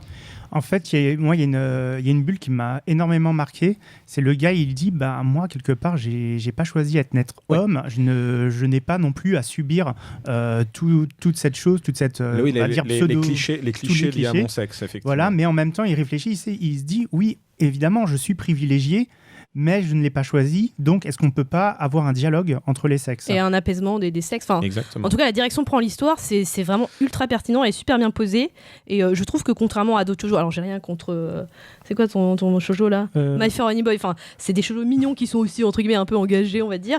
Là, c'est vraiment beaucoup plus poignant, les réflexions sont plus pertinentes, on va dire. Et c'est pas exactement... c'est la même thématique de brouiller les pistes de la codification des sexes, mais moi je trouve que Fair Honey Boy est sympa dans son genre. C'est juste qu'effectivement, c'est pas le même public. Voilà, c'est ça. C'est pour ça que je dis que contrairement à ce genre de shoujo là, c'était un peu plus, on va dire, mature et plus, poignant sur... ça met vraiment les pieds dans le plat sur la condition féminine, la sexualité. Et moi, je reviens juste sur un truc, désolé, je te coupe, mais sur un truc qu'Akata a marqué en disant que l'autrice a dit que elle écrivait pas pour les hommes, elle écrivait pour les femmes, elle en avait rien à foutre des hommes. Un truc comme ça de mémoire. Enfin, il y avait un truc très, très clivant, et j'ai trouvé ça bizarre de mettre ça dans le communiqué, parce que je me dis, c'est dommage, parce que comme tu l'as dit, le titre est ultra intelligent de pas privilégier forcément un des deux personnages plus que l'autre dans le récit, et le dialogue qu'il y a entre eux est vraiment très pertinent, comme tu le soulignes. Je pense que, et je trouve ça bizarre d'influencer, on va dire, d'influencer le lecteur potentiel en disant ouais, mais c'est quand même écrit pour les femmes, et on a en fait, c'est comme c'est une auteure qui à la base fait du shoujo adulte, on va dire, et que là c'est le seul titre seinen qui a vraiment cartonné pour ça, et je pense qu'ils ont mal mis en avant en vraiment insistant sur ça, mais Après, si c'est ce qu'elle a dit, c'est ce qu'elle a dit, mais je trouve ça très bizarre Bah, après, que ça soit dit ça. Et parce quand, que, je dis- du quand coup, tu lis le récit, c'est ouais. parce qu'il en ressort, tu vois. C'est au mais contraire, après, c'est beaucoup plus ouvert. elle met quand même en avant ce qu'a vécu la nana. Et Ah, c'est mais ça. bien sûr, bien C'est sûr. pas parce que contrairement à un autre truc, genre moi ça m'a fait penser quelque part un peu à Bitter Virgin. Je sais pas s'il y en a qui ont lu ça. Oui. Il y avait un truc un peu over dramatique qui faisait que c'était trop, enfin c'était pas assez réaliste. C'est peut-être que là, tu vois. Si je voulais mettre en avant le fait que c'est un point de vue féminin de ce genre de truc, mais du coup elle essaie aussi de nuancer la chose. Et sinon, juste moi, je trouve le Ouais. dessin très beau. On l'a Oui, peut-être- c'est hyper beau, et bah, du coup c'est ouais. hyper détaillé, etc. Ouais, super. Donc vraiment à lire de toute urgence, vraiment c'est vraiment génial. Et alors juste une petite remarque sur la traduction, Akata, si vous pouvez changer ça. Moi je n'appelle pas mes profs mademoiselle. D'ailleurs il y a une élève qui appelle la prof madame à un moment donné, mais sinon c'est toujours mademoiselle Ala, mademoiselle Ala. Et enfin moi je trouve ça toujours bizarre dans les adaptations avec des profs élèves, ça arrive souvent d'ailleurs. Donc si jamais vous avez envie de changer ça, ça serait bien. Voilà. Excellent, en tout cas. Donc ça sort le 9 janvier, c'est chez Akata, c'est au prix de 8,5€ et c'est dessiné et scénarisé par Akane Torikai. Et on va finir On a lu avec Darin qui revient pour un titre étonnamment un peu plus soft. Comment On en ça avait parlé lors de l'émission Vega, c'est Birdman. Oui, alors il n'y a pas de loup dedans. Donc, en fait, Stéphane Ferrand nous avait fait l'honneur d'annoncer officiellement à notre micro lors de l'émission sur les éditions Vega l'arrivée du manga Birdman chez nous. C'est le nouveau manga de Yellow Tanabe qu'on connaît déjà pour Kekkaishi aux éditions PK et puis récemment, alors Rupture attention de stock. l'accent. Enfin, c'est fini. Tu Oui, peux plus le trouver chez Pika. on peut juste. plus le trouver. Mais il était chez Pika. Il était chez Pika. Et alors, Loser in the End of the World aux éditions Shiba, que je n'ai pas lu. Du coup, je connais très mal cette autrice, mais du coup, à l'annonce, il y a beaucoup de gens qui étaient méga hypés, qui trouvaient c'est extraordinaire, c'est super bien depuis le temps qu'on attendait. Donc, je me suis dit, je vais le lire, je vais voir ce qui se passe. Et honnêtement, j'ai vraiment beaucoup aimé. Donc c'est prépublié dans le Shonen Sunday. On débute l'histoire avec Aishi, qui est un collégien qui est en 3e, et il a vraiment des idées noires. Il se vénère contre sa mère dès le départ, il déteste ses camarades, il remet beaucoup en question des normes de la société dans lesquelles il ne se sent pas du tout à l'aise. D'ailleurs, il dit ne pas vouloir d'amis, mais il en possède un qui s'appelle Kamoda. Également en 3e, alors lui, il est taillé comme une brute, il est chauve, il fait peur à tous. Enfin, vraiment, imaginez le cliché racaille qui a 30 ans, mais en fait, il en a 14. Lui, du coup, avec sa condition, il se sent pas du tout bien dans sa vie. Et après, entraînant après les cours, ils vont croiser la route de deux camarades aussi, une Tsubame, une jeune fille pétillante, et Rei, un garçon BG. Tous les quatre, ils vont prendre le bus, et là, ils vont avoir un accident et tomber dans un ravin. Et ils vont mourir. Non. En fait, ils auraient dû mourir, mais ils ne sont pas morts. Ils se réveillent, chacun de leur côté, vivants.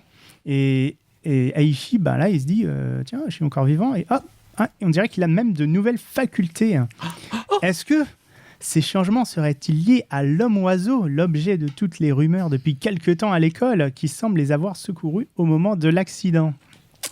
Alors le récit, il a vraiment des accents de comique américain, ne serait-ce que la situation de Aishi, qui ressemble un peu à celle de Peter Parker dans Spider-Man, qui, vous vous souvenez, il se fait piquer par l'araignée, il se réveille, et puis là, avec ses lunettes, il les enlève, et finalement, je vois mieux. Et c'est exactement la même chose pour Aishi. Je pense que c'est un clin d'œil assez voulu, quand même. C'est comme Thunder, parce que Manon lui a pété, mais... Bon, on va le dire clairement pour que tu aies entendu.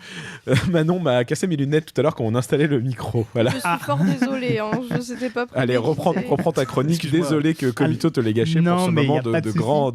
Justement, moi j'ai trouvé que il y a un côté vraiment très comique, ne serait-ce que la couverture, ne serait-ce que les personnages, parce qu'il va y avoir des monstres et ils vont se transformer un peu en super-héros. Je sais pas si vous l'avez ressenti aussi, non ? Mais c'est Guyver ? Ou... Vite fait. Mais bon, dans ce premier tome, en fait, malgré ça, il y a un côté comique, il n'y a pas du tout de bagarre, ça fait vraiment que parler. C'est un volume introductif en même temps, mais je ne m'attendais pas du tout à ce que ça prête cette tournure. En fait, j'ai vraiment l'impression de lire du Satoshi Mizukami, alors Samidare, Spirit Circle ou Planet Wisp, pour ceux qui connaissent. C'est quelqu'un qui fait du shonen, mais qui va faire vraiment beaucoup parler ses personnages et mettre l'humain en avant dans le récit, plus que les combats. Et là, dans ce volume, c'est vraiment le personnage principal, Eishi, qui m'a beaucoup marqué parce que c'est un enfant qui se sent mal, qui a vraiment peu d'estime de lui et il voit la vie et le futur sous un mauvais œil. D'ailleurs, il pense même au suicide. Il y a une scène assez forte où il pense à la valeur de la vie en évoquant un de ses camarades qui s'est suicidé sans raison apparente. Parce que Samidare, c'est vachement sombre quand même. Ah oui, c'est super Oui. sombre. Enfin, c'était, puisque c'est plus dispo. Mais c'est vrai que ça ressemble beaucoup à Samidare, même dans le trait, il y a un côté un peu avec des traits assez J'ai ronds et tout. l'autrice, je crois qu'elle est de la même génération que Full Metal Alchemist et même quelque part de Samidare, Et bon, lui, c'est un Romo garçon. Arakawa, donc, ouais. Donc, enfin, je trouve Oui, c'est vrai que- qu'il y a un côté Full Metal même dans le trait. Dans le Par trait, quelques c'est- persos, on y ressemble à des persos que tu pourrais voir dans Silver Spoon, je trouve. Le Oui. chauve, il ressemble à un des persos de Silver Oui, Spoon. c'est ça, et un côté un peu parodique, enfin pas parodique, mais décomplexé du trait du shonen. Voilà, et puis alors où est-ce que je suis? Ah voilà. Donc le focus est vraiment mis sur les sentiments des personnages laissés pour compte par une société qui les dépasse. Et pourtant, Eishi veut vivre parce que quand l'homme oiseau va le sauver au moment de l'accident, c'est pas un au secours normal qu'il a entendu, mais bien un appel à l'aide au plus profond de son cœur. En tout cas, c'est comme ça que je l'ai interprété. Donc voilà, pour le moment, je me suis attaché à tous les personnages. J'ai hâte de voir comment ils vont évoluer et ce qu'ils ont à dire, que je suis sûr que c'est pas une bête histoire de personnages avec des pouvoirs qui vont se taper dessus, mais bien un récit sur l'adolescence. En tout cas, ça s'y dirige. Bref, moi, sinon, le graphisme est simple et cool et efficace, c'est très bien écrit. Enfin, j'ai vraiment, à peine j'ai ouvert la première page, j'ai pas compris ce qui m'arrivait. J'étais tombé dans un trou noir. Je suis arrivé direct à la fin tellement c'était. Et tu les c'était noms prenant. de l'éditeur, publication, publishing. Voilà. Ouais. T'étais dans l'ours. VIA. Je parle du livre. Et ça sort en janvier. Donc il y a déjà 15 tomes. Je crois 15 tomes au Japon. C'est le 16e, le dernier, il me semble. Oui, ça vient de la fin a été annoncée. A été annoncé. Voilà, si vous voulez un vrai bon shonen, pas stupide pour un sou, pour commencer en beauté 2020, en plus de plein de Moi, des hommes, des loups.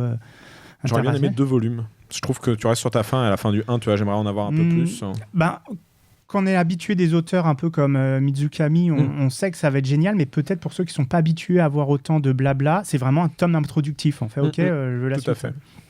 Voilà, je pense que Timberman, c'est un excellent choix. Et si je peux me permettre, toutes les personnes qui sur Internet l'ont lu légalement, faut le dire, et qui disent que ce manga est extraordinaire, achetez-le, supportez les libraires, supportez Vega, parce que c'est comme ça qu'on va avoir, par exemple, Yellow Tanabe en France. On pourrait l'avoir, enfin l'auteur, peut-être invité, si les ventes suivent et si à un moment donné, vous supportez ce genre de manga. Voilà. Eh bien, très bien, mes chers CRCA, c'était donc Birdman, le tome 1 qui sort le 9 janvier chez Vega au prix de 8 €. Et comme tu l'as dit, c'est dessiné et scénarisé par Yellow Tanabe. On en a fini avec les On a lu. On va passer tout de suite à la rubrique X-Rated, mais tout ça après le... Jingle.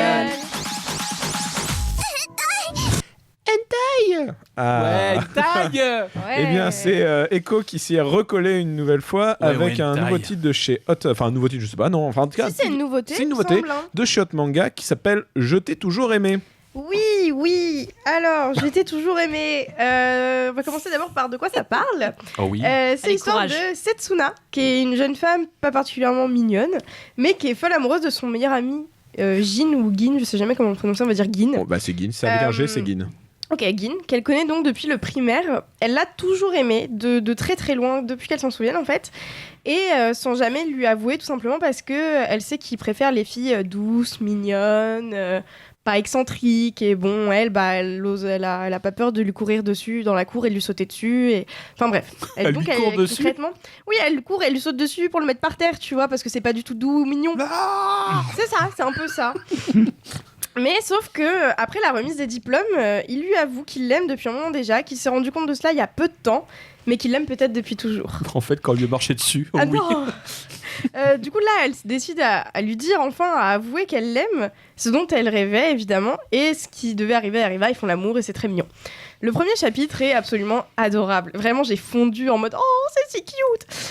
Et la suite, on pourrait se dire, mais c'est super cette histoire, c'est romantique, mignon, tout Moi, en c'est étant super cette sexuel. histoire, c'est romantique et mignon, Mais tout en étant sexuel. quelle erreur, quelle grosse erreur. Derrière ce côté mignon de découverte de l'amour partagé se cache l'histoire affreuse de Setsuna. Je vais pas vous en dire plus, maintenant je vais un peu vous spoiler après, donc de toute façon c'est pas grave. Alors, franchement, je partais hyper bien avec ce manga, je me disais que le côté romantique et amoureux de cette histoire allait forcément me plaire en tant que fleur bleue que je suis. Le premier chapitre est d'ailleurs super et m'a beaucoup plu. Mais c'est après que ça se corse. À partir du moment où on découvre le passé de cette jeune fille, ce qu'il s'est passé pour elle, j'ai très rapidement déjanté. On a au moins au moins 3 chapitres de viol. Super, Oui. j'adore le viol. Voilà. Youpi. On pourra couper ce passage, en faire un jingle si tu veux. C'était compliqué parce que je m'attendais pas à ça en fait, je m'attendais vraiment à du mignon. On m'a prévenu que l'histoire était un petit peu dure, mais je pensais pas à du viol. Je pense que le viol, j'ai assez prouvé que c'était pas mon rayon. Juste une petite phrase volée comme ça. On dirait que je te viole alors que c'est pas du tout le cas. Je veux juste que tu prennes du plaisir toi aussi. Tu viens de lui faire du chantage en fait pour qu'elle te laisse la baiser, donc si, c'est du viol, monsieur. Oh là, t'es cru. Ouais, non mais là j'ai eu un peu mal. Hein. Ou encore, plus loin, petit syndrome de Stockholm. Oh, ces doigts, ces mots, même si je les déteste, mon corps réagit tout seul. Je suis juste une femme après tout. Oh, c'est sale. Et c'est le monsieur Donc, avec il a les tapé. anneaux bébés là qui dit que c'est sale. Hein. Cette Ah non, chronique, elle ouais, fait non, écho mais au manga c'est, chroniqué par Sweetie de Akata. Là, Ah non mais là c'est dur, vraiment, genre j'avais envie de... Je lisais, j'étais en mode mais Nani the fuck, pourquoi on m'a recommandé ça, putain. Bah, disons que ce qui est quand même intéressant, c'est tu donnais le parallèle avec le manga d'Akata. Dans le manga d'Akata, c'est au-demeurant que c'est pas sexuel. C'est pas du tout bandant. Enfin, non, je non. veux dire que je peux comprendre vraiment, encore une fois, en termes de kink sexuel pour ce hentai, que ça plaise parce qu'il y a quelque chose qui est fait pour être rendu érotique. Oui, tout Dans à le fait. manga d'Akata, clairement, je mets un warning, c'est pas du tout érotique et ça te fait, tu le vis très mal, quoi. Alors que là, tu vois que c'est quand même écrit et composé. Oui, bien sûr, ça pour créer durerait pas, un ça durerait émoi pas sexuel, 3 quoi. chapitres Oui, c'est pour aussi, exciter, quoi. Oui, bien clairement. sûr, bien Clairement. sûr. Je veux dire après, que- honnêtement, avoir un mec aussi dégueulasse qui la viole. Moi, je l'ai survolé, hein, le hentai. Toi, tu l'as lu, toi. Moi, je l'ai lu. Bah, tu vas Après, peut-être il est en pas parler, parle-en. dégueulasse, enfin, je veux dire, il est pas. En fait, C'est vrai il- mais on s'attend peut-être plus à ce qu'il se passe des trucs comme dans le premier chapitre et Voilà. qu'il se découvre un peu comme dans concrètement, Love moi Story, je quoi. m'attendais tout à fait. Faut savoir à ça, que quoi. Yuzuki Ouais. Endash, il est quand même connu pour faire des titres avec pas mal de violences sexuelles Moi, je le connais type pas, ce viol. monsieur, Non, mais tu je vois. te Comme- précise le truc Comme que je dis, c'est il un adepte. auteur connu pour ce genre de titre. Après, il nous a été un peu vendu comme quelque chose d'assez psychologique, mais j'ai trouvé que le viol était trop marqué, le mec était trop dégueulasse, et du coup, peut-être avoir un mec un peu manipulateur, vraiment comme dans le titre d'Akata, ça aurait peut-être pu passer la pilule, enfin en termes d'histoire, là je parle vraiment en termes d'histoire. Là, j'ai vraiment l'impression que le viol est gratuit. Alors oui, forcément, il faut exciter Alors- les gens, mais C'est gratuit dans le sens où c'est montré de long en large, en travers, plusieurs fois, et voilà. Mais ce que je trouve. En fait, c'est pas gratuit. Enfin, je veux dire, scénaristiquement parlant, ça se tient. Genre, la preuve, il dit plusieurs fois, oui, les autres, elle les rédigent pas comme ça. Ah, parce qu'en plus, tu es récidiviste, donc, ha ha ha. Et la preuve, à la fin, bon, voilà, on sait ce qui se passe. Hein. Mais, ah oui, la fin est surprenante. Mais non, le début de l'histoire est génial. Vraiment, le premier chapitre, il m'a plu. Le dernier, il m'a plu pour la relation qu'elle a avec son amie Tomoe. Où t'as envie de dire, bah waouh, là, si t'as une amie comme ça un jour dans ta vie, tu la gardes, quoi. Jamais tu la quittes. Et, mais le reste, honnêtement, je suis désolée. Le syndrome de Stockholm qui arrive après, non, je peux pas. Moi, je peux pas. Je comprends que ça puisse. Non, je comprends pas, en fait. Non, Mais je ça peut comprends pas, exciter. Par Je contre, comprends pas, mais ça peut. par contre, les scènes sont quand même bien faites. La Oui. fille est jolie. Oui. Donc Oui, la c'est fille, déjà bien. Son cheminement mental, moi je pourrais pas comprendre ça, mais il reste logique, je veux dire. Elle prend beaucoup de recul sur les choses, et c'est pour ça aussi qu'elle finit comme ça et pas traumatisée, c'est qu'elle a réussi à prendre du recul sur les choses, et bon, oui, à un moment elle a apprécié, mais ça c'est pas de sa faute. Mais voilà. C'est une femme, c'est pour ça. Bah oui, ce n'est qu'une femme. En tout cas, oui, donc j'ai revérifié très vite. Yuzuki Endash, il est quand même connu pour faire beaucoup d'histoires j'ai qui cru traitent voir. de viol. Après Entre voilà, autres. c'est un one shot. Est-ce que ça vaut le coup? Bah pour ceux qui aiment ce kink là. Bah oui, clairement. Hein. Pour ceux qui n'aiment pas, non, clairement pas. Le trait est quand même sympa. Non, enfin, toi, objectivement, on a vu des hentai autour de cette table Pire. Ah oui, beaucoup oui, oui. plus moches. Lui, il est vraiment Yuzuki beau, Endash, pour le il est quand même coup, dans le. C'est quand même la moyenne haute Il est beau. des hentai qui sortent en France actuellement. Je Ouais, trouve. je trouve aussi en termes de Non, trait, non, c'est le quand même un trait mec est qui tient beau. son trait, quoi. Attention, le trait est beau. Voilà, est-ce que l'histoire est belle? T'as aimé Kobito? Ça- Ah oui. Ah oui. Il y a rien à foutre. Ah oui. Ah. Entre deux carreaux de chocolat et un bouquin. oui. D'accord, allez. Ah ouais, j'étais à fond dedans. Le livre, hein, évidemment. Bah oui, bien sûr, le livre. C'est donc. J'étais avec les loups. Oui, voilà. Allez. Danse avec les loups. Voilà, et Cœur de loup, si vous voulez le chanter aussi. Allez, je t'ai toujours aimé, c'est chez Hot Manga. Moi aussi, ça je t'ai coûte, toujours aimé. Mais moi aussi, Kobito. Ça coûte 9,95€, c'est dessiné et scénarisé par Yuzuki Endash. On a fini avec la Ah. rubrique. Ah, non, t'en as pas fini. Non, parce qu'en fait, il aurait fallu préciser qu'il t'avait conseillé ce bon bouquin. Non, tu elle veux veut pas. préciser. Non, ça. Non. Voilà, non. bon, très Non. bien, ça restera Ok. un On secret l'a d'alcôve. conseillé, voilà. c'est tout. d'accord. C'était Non, un tu veux conseil. pas Non, mais non. Allez. pas de On sa a faute, fini avec la rubrique X-Rated. On va passer à la rubrique On a vu, mais tout ça après le Jingle. Putain, moi j'aurais balancé l'info. Eh oui, mais elle n'est pas non, comme je suis toi. Elle gentille. est gentille et fleur bleue, même Oui. si elle casse les lunettes des gens. Alors, on va passer à Darine qui va nous parler de son animé de l'année. Il Oui, me semble, clairement. de ce que tu avais dit. Tu en as déjà parlé dans Animeland. Tu voulais en reparler autour de cette table. C'est Stars Align. Voilà, Stars Align ou Oshiai no Sora en japonais, qui est la nouvelle création de Kazuki Akane, qu'on connaît déjà pour Escaflowne no Noyen, et qui n'est autre que le créateur original, réalisateur, scénariste et même storyboard de quelques épisodes de cette série. Donc c'est vraiment sa création. Alors on suit l'évolution de collégiens d'un club de soft tennis. Le soft tennis, en gros, c'est la même chose que le tennis, mais avec des balles en caoutchouc. C'est populaire en Asie chez les jeunes, mais pas chez les adultes. Alors le club va mal car les 7 membres qui le composent ne sont pas du tout motivés pour gagner. Ils perdent même comme défi. On croira même qu'ils sont dans ce club juste par obligation.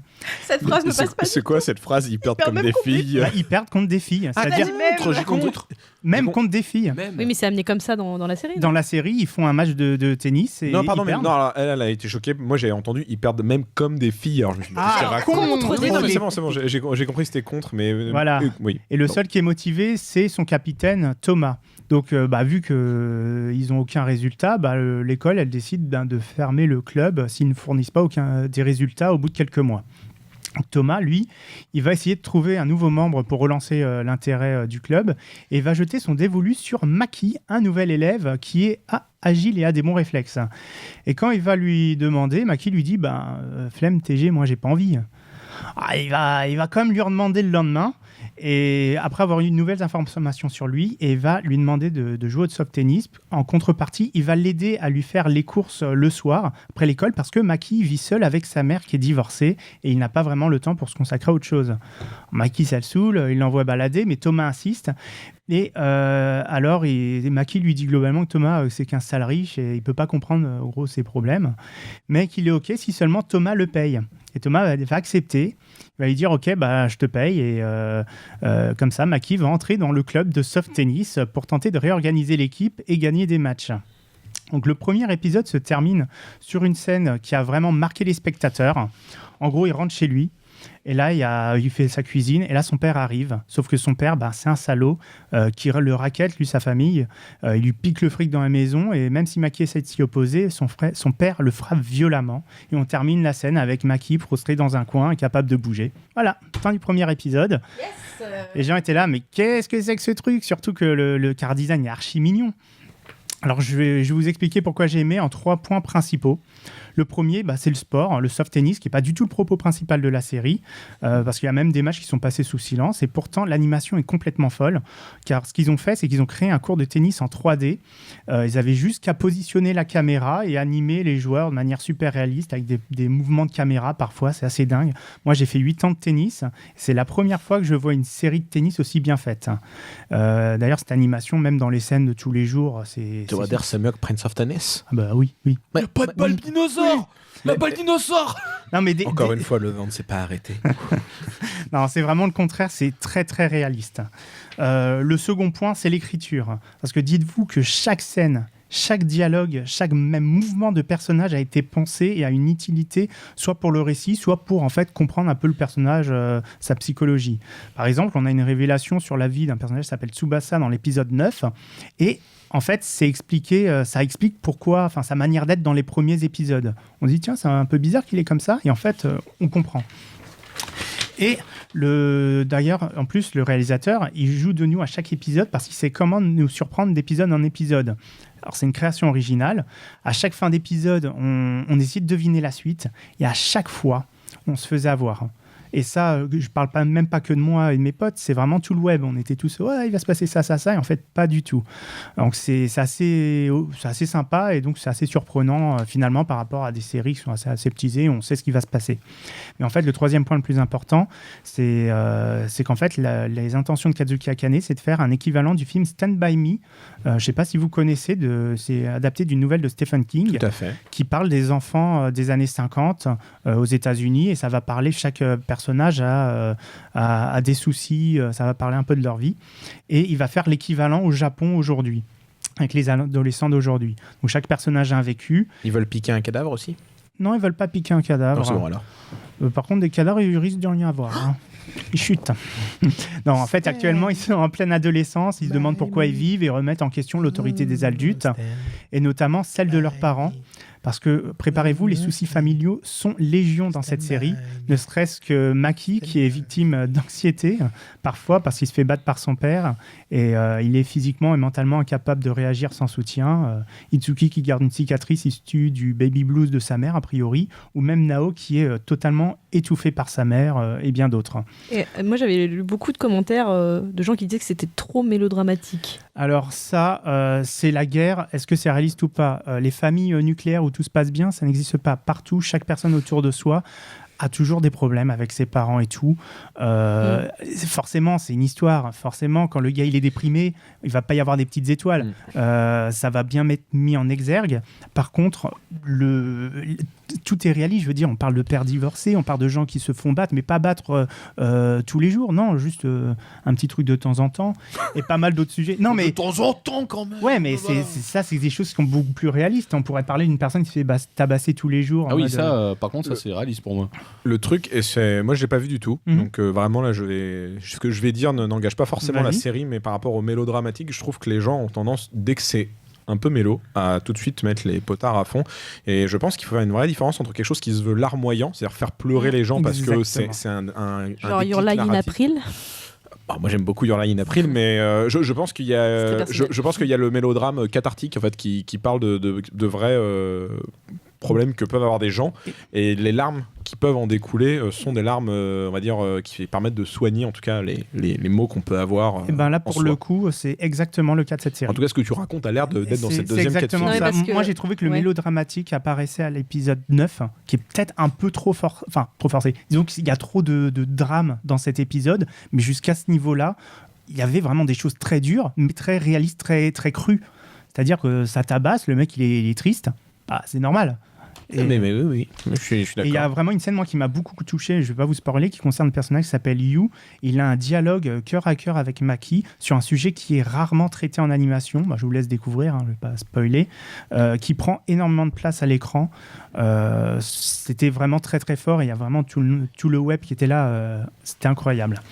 Donc moi je vous conseille vraiment de voir la série, de la soutenir, parce que malheureusement il n'y a que 12 épisodes, elle a été conçue sur 24, et la suite, s'il y a un soutien suffisant, on l'aura, sinon on l'aura pas, et on saura pas du tout comment ça se termine, parce que malheureusement la série se termine avec un cliffhanger, je vais dire, qui ressemble à du Anno Zero ou du Code Geass, sans spoiler. On est à ce niveau-là. Très bien. Eh bien, dis donc, mais quelle soirée entre l'anulingu des animaux, les hommes oiseaux, et maintenant le mélodrame du soft tennis. Tu nous en as fait voir de toutes les couleurs.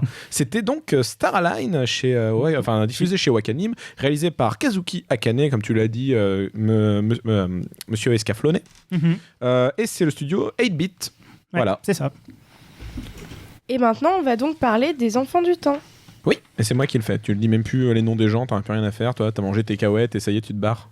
Mais non. Bon, très bien. Allez, c'est bon. Mais je suis C'est des trompée, amandes d'accord. déjà. C'est les amandes, ouais. Ouais, C'est d'abord. voilà, les enfants du temps. Je prends la dernière. Les enfants du temps qui qui devrait être sorti au moment où vous entendrez l'émission, mais c'est pas grave. On va quand même en parler. On avait pu la voir lors de l'avant-première du Grand Rex où on avait été invité. Alors, qu'est-ce que c'est que les enfants du temps ? C'est le nouveau film tout simplement de Makoto Shinkai, Monsieur Your Name. On va la faire simple parce que il y a des gens dans les commentaires qui vont dire oui, il a pas fait que ça, il a fait ça, c'est ça. On sait. Il a quand même fait Your Name, enfin c'est le truc qui l'a fait connaître pour tout le monde. Donc c'est Monsieur Your Name, il arrive après ce film-là, il était attendu au tournant parce que Your Name c'était en 2016 et tout le monde, même lui, se demandait ce qu'il allait pouvoir faire après ça. Il faut quand même rappeler que Your Name a été un succès extraordinaire. Exactement. Je crois que le film japonais qui a le plus rapporté au Japon de tous les temps, Non, il dans a le pas- monde entier. Ah oui, au monde Dans entier, le monde oui. entier. Au Japon, Et au Japon, il est il est monté à la 3e place. 3e place. Ouais, ouais. Il n'a Ok. pas battu Chihiro, je crois. il me semble. Non, il a pas battu Chihiro. Il a battu tous les Ghibli sauf Chihiro et il a peut-être pas battu Titanic ou La Reine des Neiges. Bref, il est monté très vite en 6 mois, il est monté dans le top de tous les tops et effectivement, il a été le film le plus rentable au monde entier pour l'animation japonaise, enfin pour un film japonais. Alors de quoi ça nous parle Les Enfants du Temps? Eh ben, ça raconte l'histoire d'un lycéen qui s'appelle Odaka qui arrive à Tokyo via un petit bateau. Enfin, un gros paquebot. On n'en sait pas trop sur lui, on le découvrira au fil du récit. On sait juste que globalement, il a l'air d'avoir fugué, il n'a pas beaucoup d'affaires sur lui, pas beaucoup d'argent, il veut travailler, il veut s'en sortir. Et à force d'être un peu dans, on va dire, la dèche plus ou moins, il arrive à trouver un travail via un mec qu'il a croisé sur le bateau qui lui propose de travailler avec lui dans un magazine qui fait des reportages sur l'occulte, le paranormal, les histoires d'aliens, de yokai, de trucs comme ça. Et il va être écrivain, il va reprendre les faits que les gens lui disent. Donc il va voir des gens, il dit oui, j'ai vu ça, il y a eu ce démon, il est rentré dans la maison et il les note et ils en font des articles et ils se font du pognon sur ça. Et après donc quelques temps où le travail a commencé, il vit dans le local d'ailleurs, il forme une espèce de petite famille avec le mec qui l'a embauché et une fille qui travaille avec eux en fait, qui est sa collègue, sa senpai. Les jours pluvieux, en fait, il faut savoir que depuis qu'il est arrivé à Tokyo, il pleut non-stop et on sait pas pourquoi. La pluie ne s'arrête pas, la pluie ne s'arrête jamais et ça devient problématique pour beaucoup de gens. Mais un soir, dans un coin très fréquenté de la ville, il va rencontrer Ina, une jeune fille qui aurait une espèce de pouvoir très mystérieux, le pouvoir d'arrêter la pluie et de dégager le ciel temporairement là où elle se passe si elle prie les dieux. Va commencer une quête pour comprendre ce qui s'est passé. Alors pas une quête dans le sens ils vont partir dans tout le pays, mais une quête, on va dire plutôt intérieure pour comprendre exactement pourquoi elle a ce pouvoir, qu'est-ce qui s'est passé, pourquoi est-ce qu'il pleut tout le temps et peut-être quel est le lien qui pourrait les relier tous les deux, s'il y en a un ou pas. Je vous laisse la surprise. Alors on va pas spoiler, enfin on va pas faire durer plus longtemps le truc. Personnellement, moi j'ai adoré Les Enfants du Temps. Je pense même, il faut que je revoie encore le film 2 fois et le comparer, mais je pense même qu'il est peut-être un tout petit peu mieux que Your Name dans ce que j'aime de Your Name. Bon, déjà, premier truc, c'est magnifique. On voit qu'il y a du budget et que c'est quand même assez bien dépensé. Il y a des personnages assez attendrissants, moi j'ai trouvé personnellement. La plupart des personnages principaux, les 2 héros entre autres, mais même le petit frère de l'héroïne. Il y a beaucoup de personnages principaux secondaires qui sont mis en avant dans le film, de mémoire plus que dans les autres Shinkai. Oui, quand même beaucoup plus, effectivement. Et on s'attache vraiment à eux. En tout cas, je sais que dans l'avant-première, le petit frère avait une grosse cote de popularité. Et il est drôle, surtout. C'est un modèle de vie, ce monsieur. À 10 ans, il a déjà tout réussi, ce petit.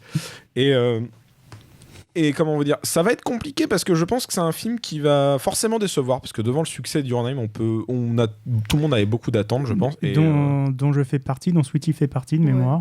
Ouais, voilà. Vous avez pas aimé du coup vous? Alors si, on a aimé, mais on a quand même des reproches. Moi, je suis Shinkai depuis très longtemps, et alors Voyage vers Agatha n'a jamais existé.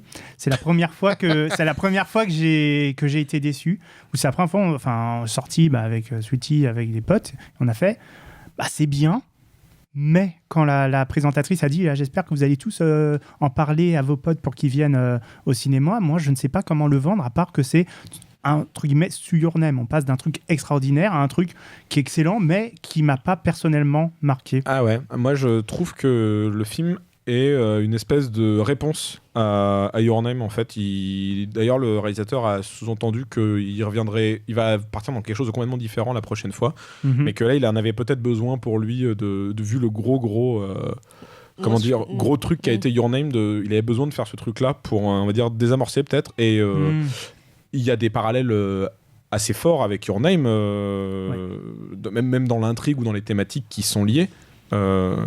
Dont entre autres vraiment le truc de catastrophe quoi. Il y a ce concept de catastrophe là où il y a la pluie non-stop donc qui va forcément faire vraiment déborder dans les rues et qui pourrait créer des inondations. Moi j'ai trouvé ça assez fort. Un autre truc qui lui a été un peu reproché lors du film et qu'on voit effectivement qui peut pas passer inaperçu, c'est les placements de produits. Il y a beaucoup. Il y a McDo, Apple. Beaucoup de placements de produits. Ça vaudra pas les pizzas de Code Geass. Quand même. Là, franchement, on les voit vraiment. C'est simple, il n'y a aucune fausse marque. toutes les marques, il doit y avoir au moins 70 ou 80 marques, elles existent toutes, bon, la plupart japonaises, mais il y a des marques internationales. Ça peut être vu comme un reproche. Moi, je vois ça plutôt comme du réalisme. Effectivement, voilà, comme un souci de réalisme et d'appropriation, parce que quand on voit les décors, pour ceux qui sont déjà allés à Tokyo, c'est assez bluffant, parce que là, pour le coup, les panneaux publicitaires sont tous à la même place. On a vraiment l'impression d'être dans la ville. Quand ils sont à Shinjuku, quand on voit Lumine, on est vraiment à Shinjuku, on sort de la gare. J'ai été bluffé par une scène, il n'y a même pas trop de placement de produits, qui se passe à Ikebukuro, qui est un coin que j'aime beaucoup, et on les voit sortir d'un tunnel que j'aime bien, et ils l'ont refait parfaitement. La sortie, pareil, on voyait la boutique à côté qu'on connaît, machin, enfin... C'est peut-être, vous allez dire gadget, mais je pense que, vu ce qui se passe dans le film, le but était que Tokyo soit le plus réaliste possible, parce que là où les événements du film pourraient nous paraître un petit peu, pas dessus la jambe, mais on va dire, ouais, ok.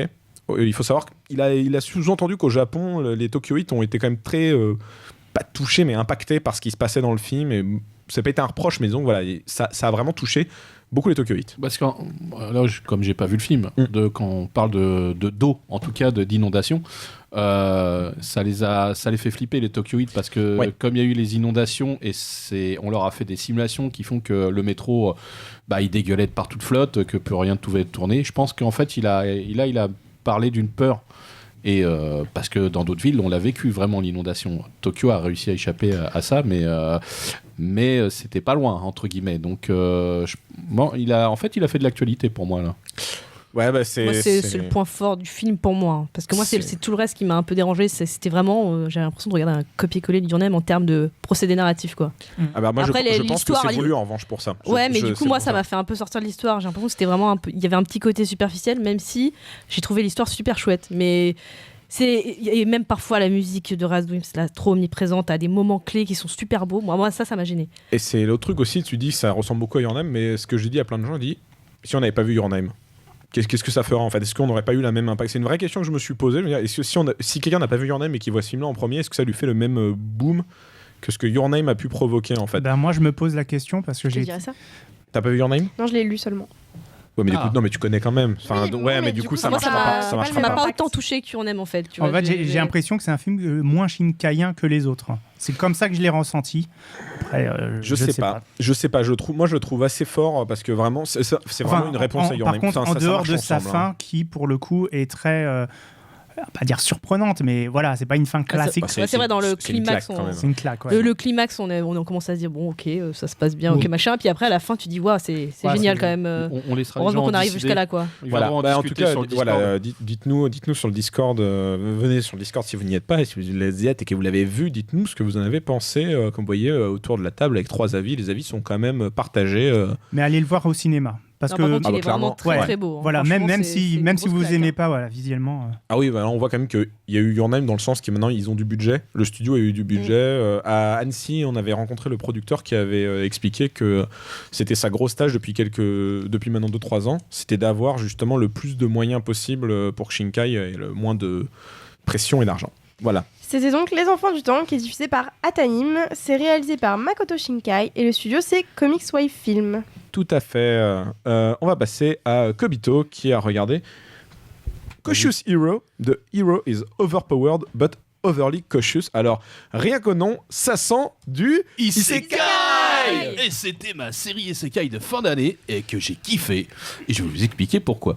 Alors, en fait, c'est dans un monde de dieux où vous avez la déesse Rista, qui est une espèce de déesse, on va dire pas stagiaire, mais elle est importante, mais moins que les très très grosses déesses. Donc Rista, on lui donne une mission qui est de sauver un monde de catégorie S. Et là, pour sauver ce monde en danger, elle fait une invocation d'un héros. Et évidemment, ce héros... elle l'a pas vraiment choisi de façon évidente, mais parce qu'en fait, pour faire son choix, déjà, on lui donne un tas de papiers. Donc, en fait, il y a 500 000 prétendants, et donc elle a des dossiers à chercher. Elle cherche des spécificités, et elle tombe sur un héros qu'elle invoque, et là, devant elle apparaît en fait un personnage qui s'appelle Seiya, pas de la série Saint Seiya, mais Seiya. Et donc, ce jeune homme qui arrive tout frais pimpant a une particularité, c'est qu'il est over-cheaté. Mais attention, c'est pas parce qu'il est fort que tout va se régler. C'est-à-dire que le gars, quand il arrive, il est déjà pas mauvais.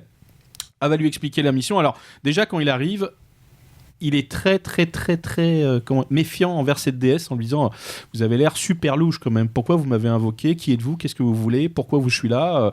Donc le mec déjà il pose beaucoup de questions. Elle est un peu gênée parce qu'elle le trouve super beau gosse.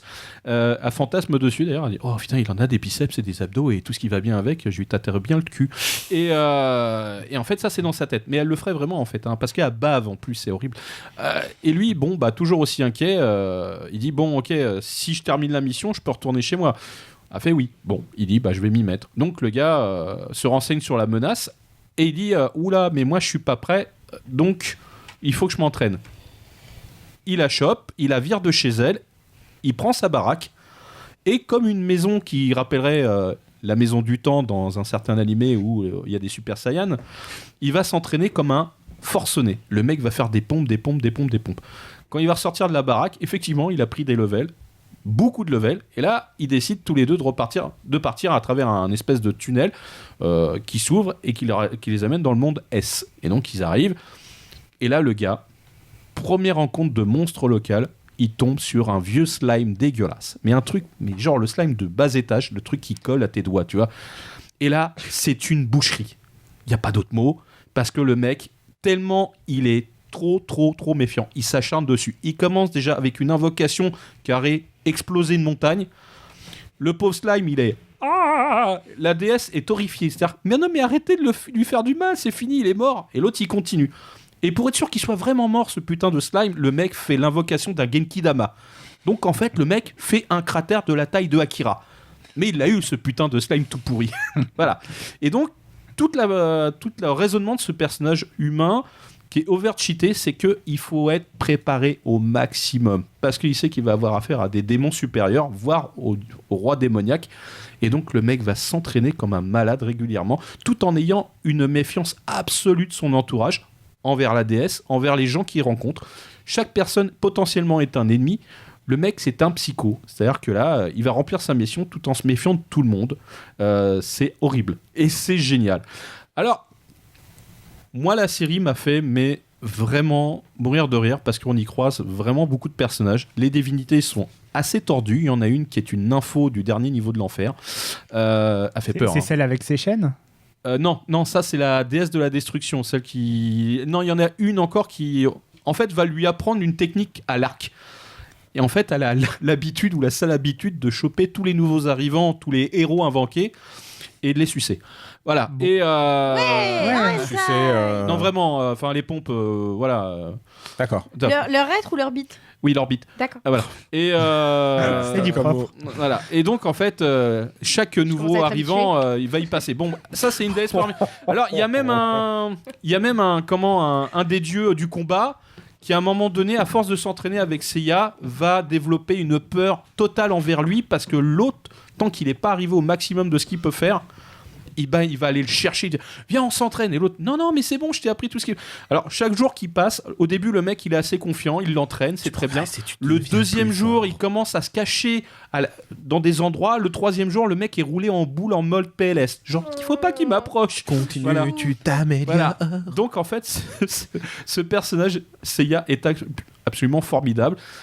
Alors au début je pensais que c'était vraiment... Il y avait qu'un côté ironique, voire comique de la situation, d'exagération.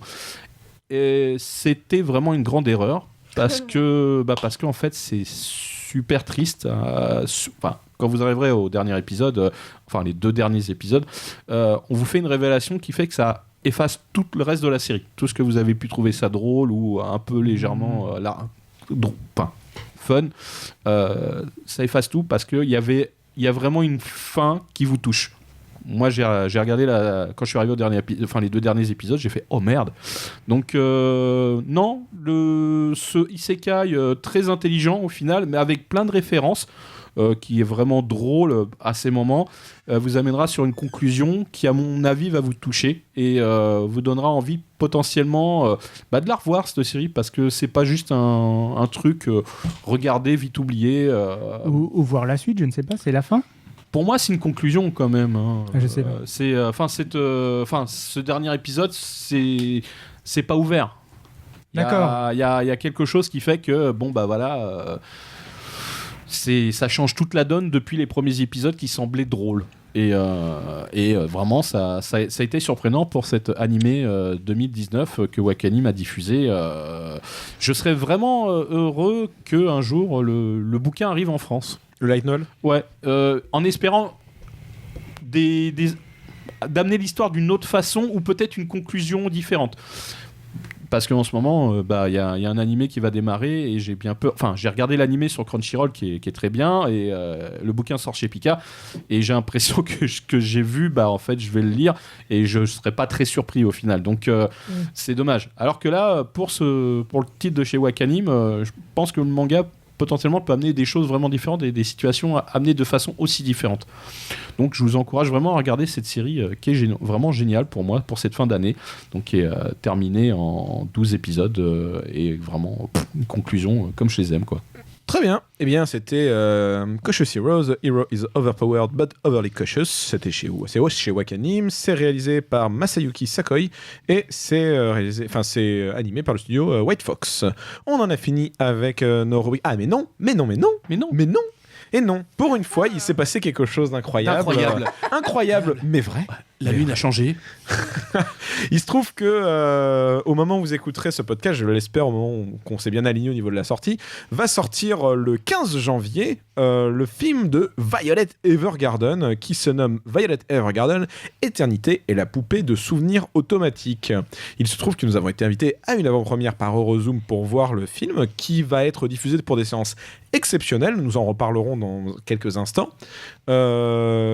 À la demande du studio Kyoto Animation, parce que le film a été acheté pour être diffusé sur Netflix, et en fait il est vu avec différents distributeurs, et c'est Eurozoom pour la France pour le sortir pour au moins quelques séances, parce qu'ils voulaient en gros faire plaisir et remercier les fans du soutien des fans au studio, et proposer le film dans des salles. Donc le film va sortir pour quelques séances exceptionnelles, et donc il se trouvait qu'aucun de nous autour de la table, et même à côté de l'équipe, n'était dispo, excepté Blackjack. Incroyable. Mais Pandaman était dispo. Au moment où on vous parle, il ne l'a pas encore vu, il va le voir demain, et on va faire un truc qu'on n'a jamais fait, on va enregistrer un module à part de 5 minutes. Ouais, on va interviewer Blackjack. Il va nous parler de sa haine du film. Mais non, il adore. Il a beaucoup aimé Violet. Mais il a beaucoup aimé Violet. Macross, on est mal barré, les gars. Écoute, bon. En tout cas, on le coupera. Voilà, donc dans tous les cas, on va vous laisser là tout de suite avec ce petit module et on vous retrouve juste après.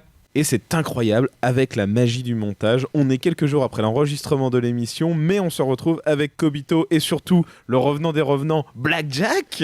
Oui, bonsoir à tous, ou bonjour, selon comment vous écouterez l'émission. Ou dans l'état. Et on s'est réunis tous les trois parce que, comme je l'ai dit, c'était des séances exceptionnelles qui vont être projetées du film Violet Evergarden, Éternité et la poupée de souvenirs automatiques. Et Blackjack, tu as été à une avant-première, et donc du coup tu vas pouvoir nous en parler. Mais de quoi ça parle, Violet Evergarden? Eh bien, le film, oui, évidemment. Alors, il y a effectivement deux parties dans le sous-titre du film, c'est normal. C'est parce qu'en fait, il y a deux parties bien distinctes dans le film. Une première partie, effectivement, où Violet est mandatée pour non pas écrire une lettre, ce qui est très étonnant pour ceux qui connaissent la série, mais pour être préceptrice d'une fille d'une grande famille. Oui, ça paraît très étonnant, mais de base, elle qui normalement doit écrire des lettres pour qu'elles soient ensuite postées, elle devient préceptrice. Donc on va voir durant toute cette partie comment ça va se passer. Et une deuxième partie qui se passe à peu près 3 ans plus tard, avec un autre personnage qui a son importance. Je ne vais pas dire exactement qui c'est, parce que sinon je gâche, je spoil et je gâche effectivement tout l'intérêt. Le spoil, c'est mal. Exactement. Et donc, voilà. Mais les deux parties ont effectivement un lien. Ont un lien. Sont effectivement en connexion. Mais un lien vis-à-vis de la série TV, on est d'accord ? Ou un lien dans le film ? Un lien dans le film. Alors, dans la série TV aussi, parce qu'on retrouve des personnages aussi qu'on voit dans la série télé, excepté ceux qui ont disparu. Non, pas qui ont disparu, ceux qui ont disparu, malheureusement. Alors, il faut savoir, comme on l'a dit tout à l'heure, c'est le premier film de la série Violet Evergarden qui est fait par le studio Kyoto Animation qui s'était déjà occupé de la série l'année dernière. Oui. Et le film, il a une résonance encore plus particulière parce que il a été fini juste avant le terrible incendie juste avant criminel la qui a veille eu de l'incendie criminel qu'il y a eu en juillet effectivement. dernier, Ouais. enfin en juillet 2019 maintenant, parce qu'on est en 2020 quand on enregistre quand même. Pas, Ouais. voilà.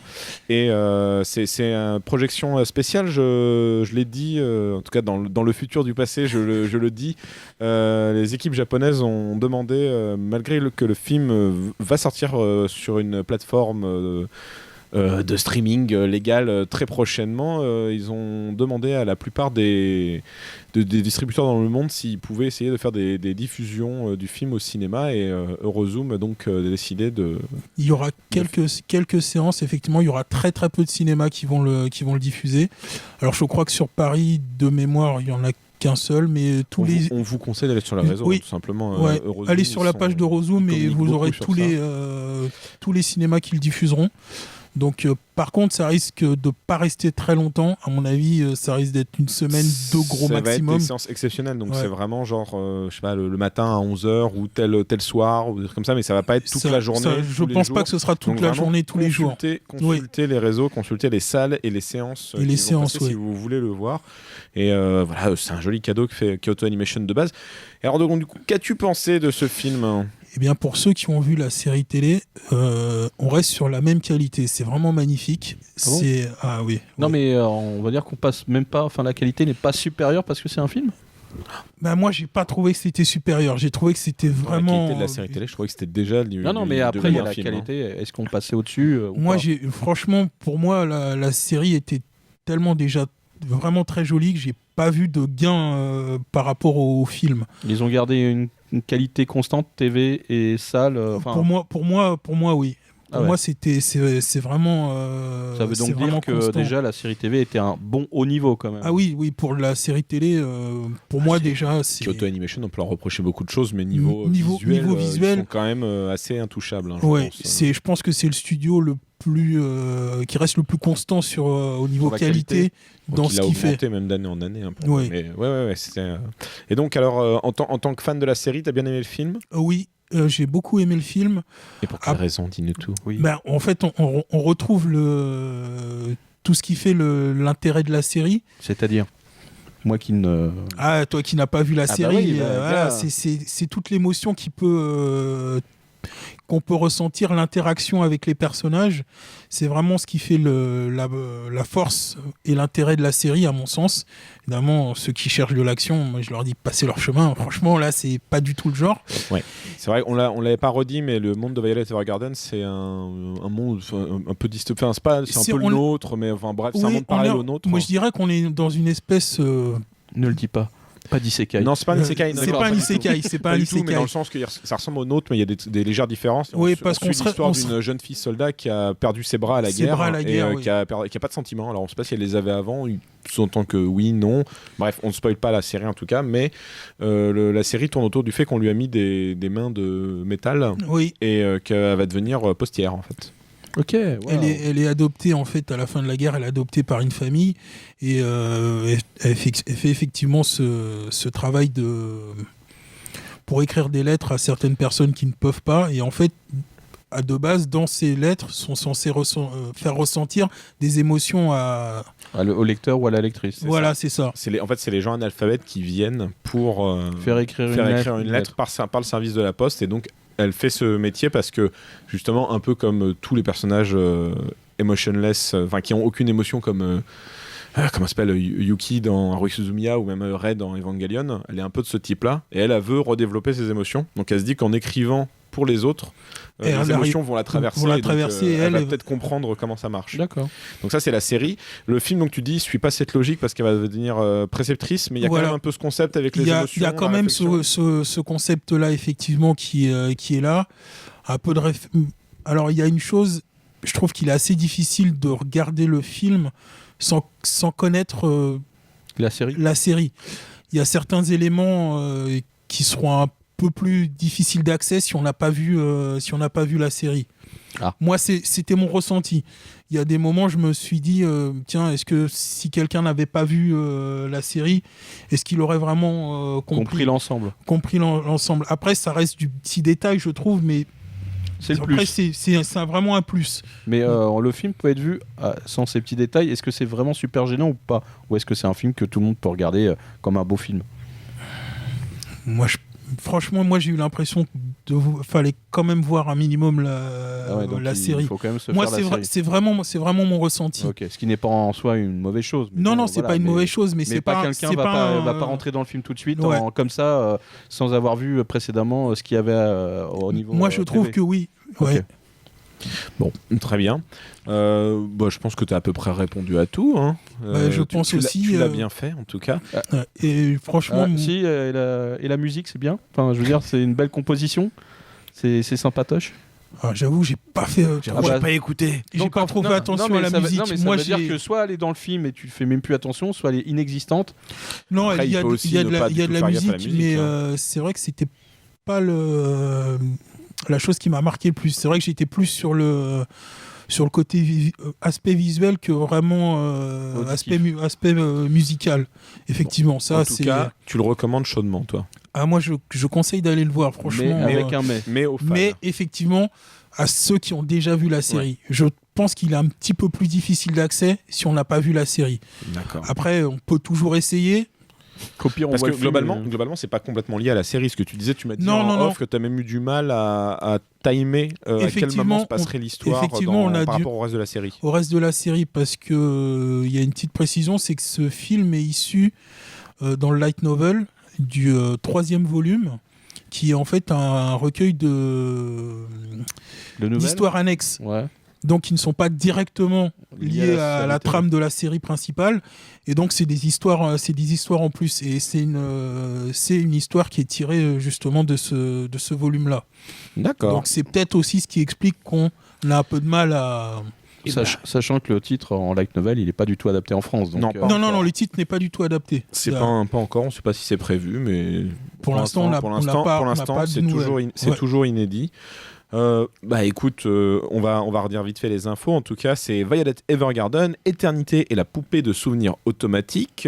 Ça va sortir le 15 janvier 15 chez janvier. nous. C'est réalisé par Haruka Fujita. C'est dirigé, produit par Kyoto Animation et c'est distribué en France par Eurozoom. Donc voilà, si vous êtes intéressé, si vous aimez Violet Evergarden et que vous avez envie de voir le film et de soutenir un peu sa sortie en salle, de soutenir l'effort commun de Kyoto Animation et d'Eurozoom pour ressortir vraiment dans des toutes petites séances ce film comme un cadeau fait aux fans, Kyoto Animation a dit, et allez-y, c'est à partir du 15 janvier, renseignez-vous au plus vite sur les réseaux sociaux. Voilà. Et on vous retrouve dans cette boucle temporelle avec le reste de l'émission. et puis merci Blackjack. Hein. Mais de rien, Merci. c'est toujours un plaisir. Ouais, pour nous aussi, t'inquiète quand tu écouteras. J'en doute pas un instant, vous connaissant. Voilà, la hantise, je me doutais bien que c'était encore cette histoire. Ah là là, dis donc, comme on n'a pas encore interrogé, je sais pas ce qu'il a dit, mais je suis sûr que c'est très intéressant. Ouais, comme d'habitude. Comme d'habitude. Oh, putain, mais quel connard. Ah là là. Il a dû dire ah ouais, c'est bien. Merci à toi, brave Pan Panda. Voilà. Tu retrouveras tes amis dans la forêt avec il va- le bambou. Il va rager. En tout cas, peu importe ce qu'il en a dit, je vous conseille sincèrement d'aller le voir en salle si vous êtes fan de Violet Evergarden et que le film peut passer à côté de chez vous. Je sais que souvent c'est difficile quand vous êtes dans des petits coins de France et de Navarre pour voir des films d'animation. À mon avis, ça va l'être un petit peu pour celui-là, mais c'est vraiment une espèce de truc un peu exceptionnel qu'ils ont tenté de faire pour rester dans le droit, parce que pour ceux qui ne savent pas, il y a une espèce de chronologie des médias qui fait que si le film est diffusé sur Netflix, il ne peut plus sortir au cinéma.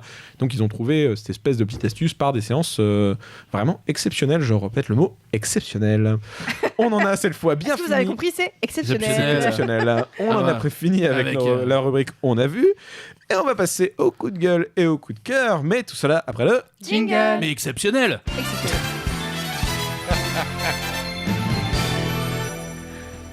Ah là là. Et on commence tout de suite par un très beau coup de cœur. Sûrement de Kobito, il n'a pas mis le nom, mais c'est absolument lui. L'annonce de la nouvelle version pour l'animé Dragon Quest, la légende de Dai, ou Dragon Questo Dai no Daiboken 91-2020. Pourquoi ces dates? Au Jump Festa, en tout cas, ça a été annoncé. Ouais, t'as tout dit, salut.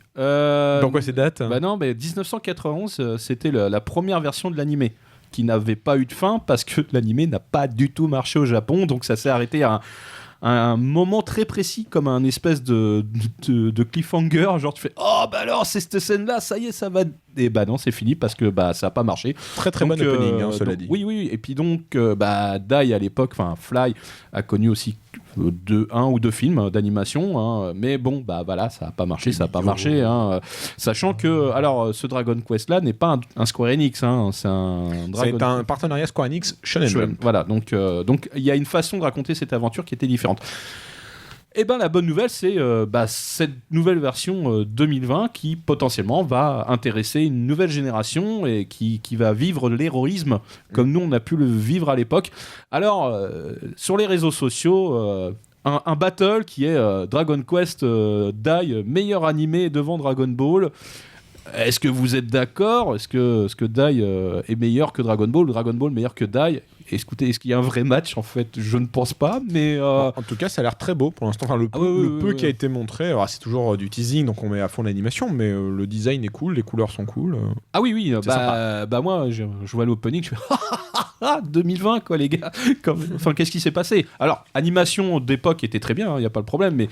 Bon, là, ça envoie du pâté quand même. Hein, donc, mais j'attends une version finale, évidemment, quelques épisodes, ça sera pas de rien. Et puis, 2020, à première vue, une année Dragon Quest Dai, parce qu'il y a même un jeu qui est annoncé. Donc, pourquoi ? Oui, un jeu de Dai, de la quête de Dai. Hein, pourquoi vraiment.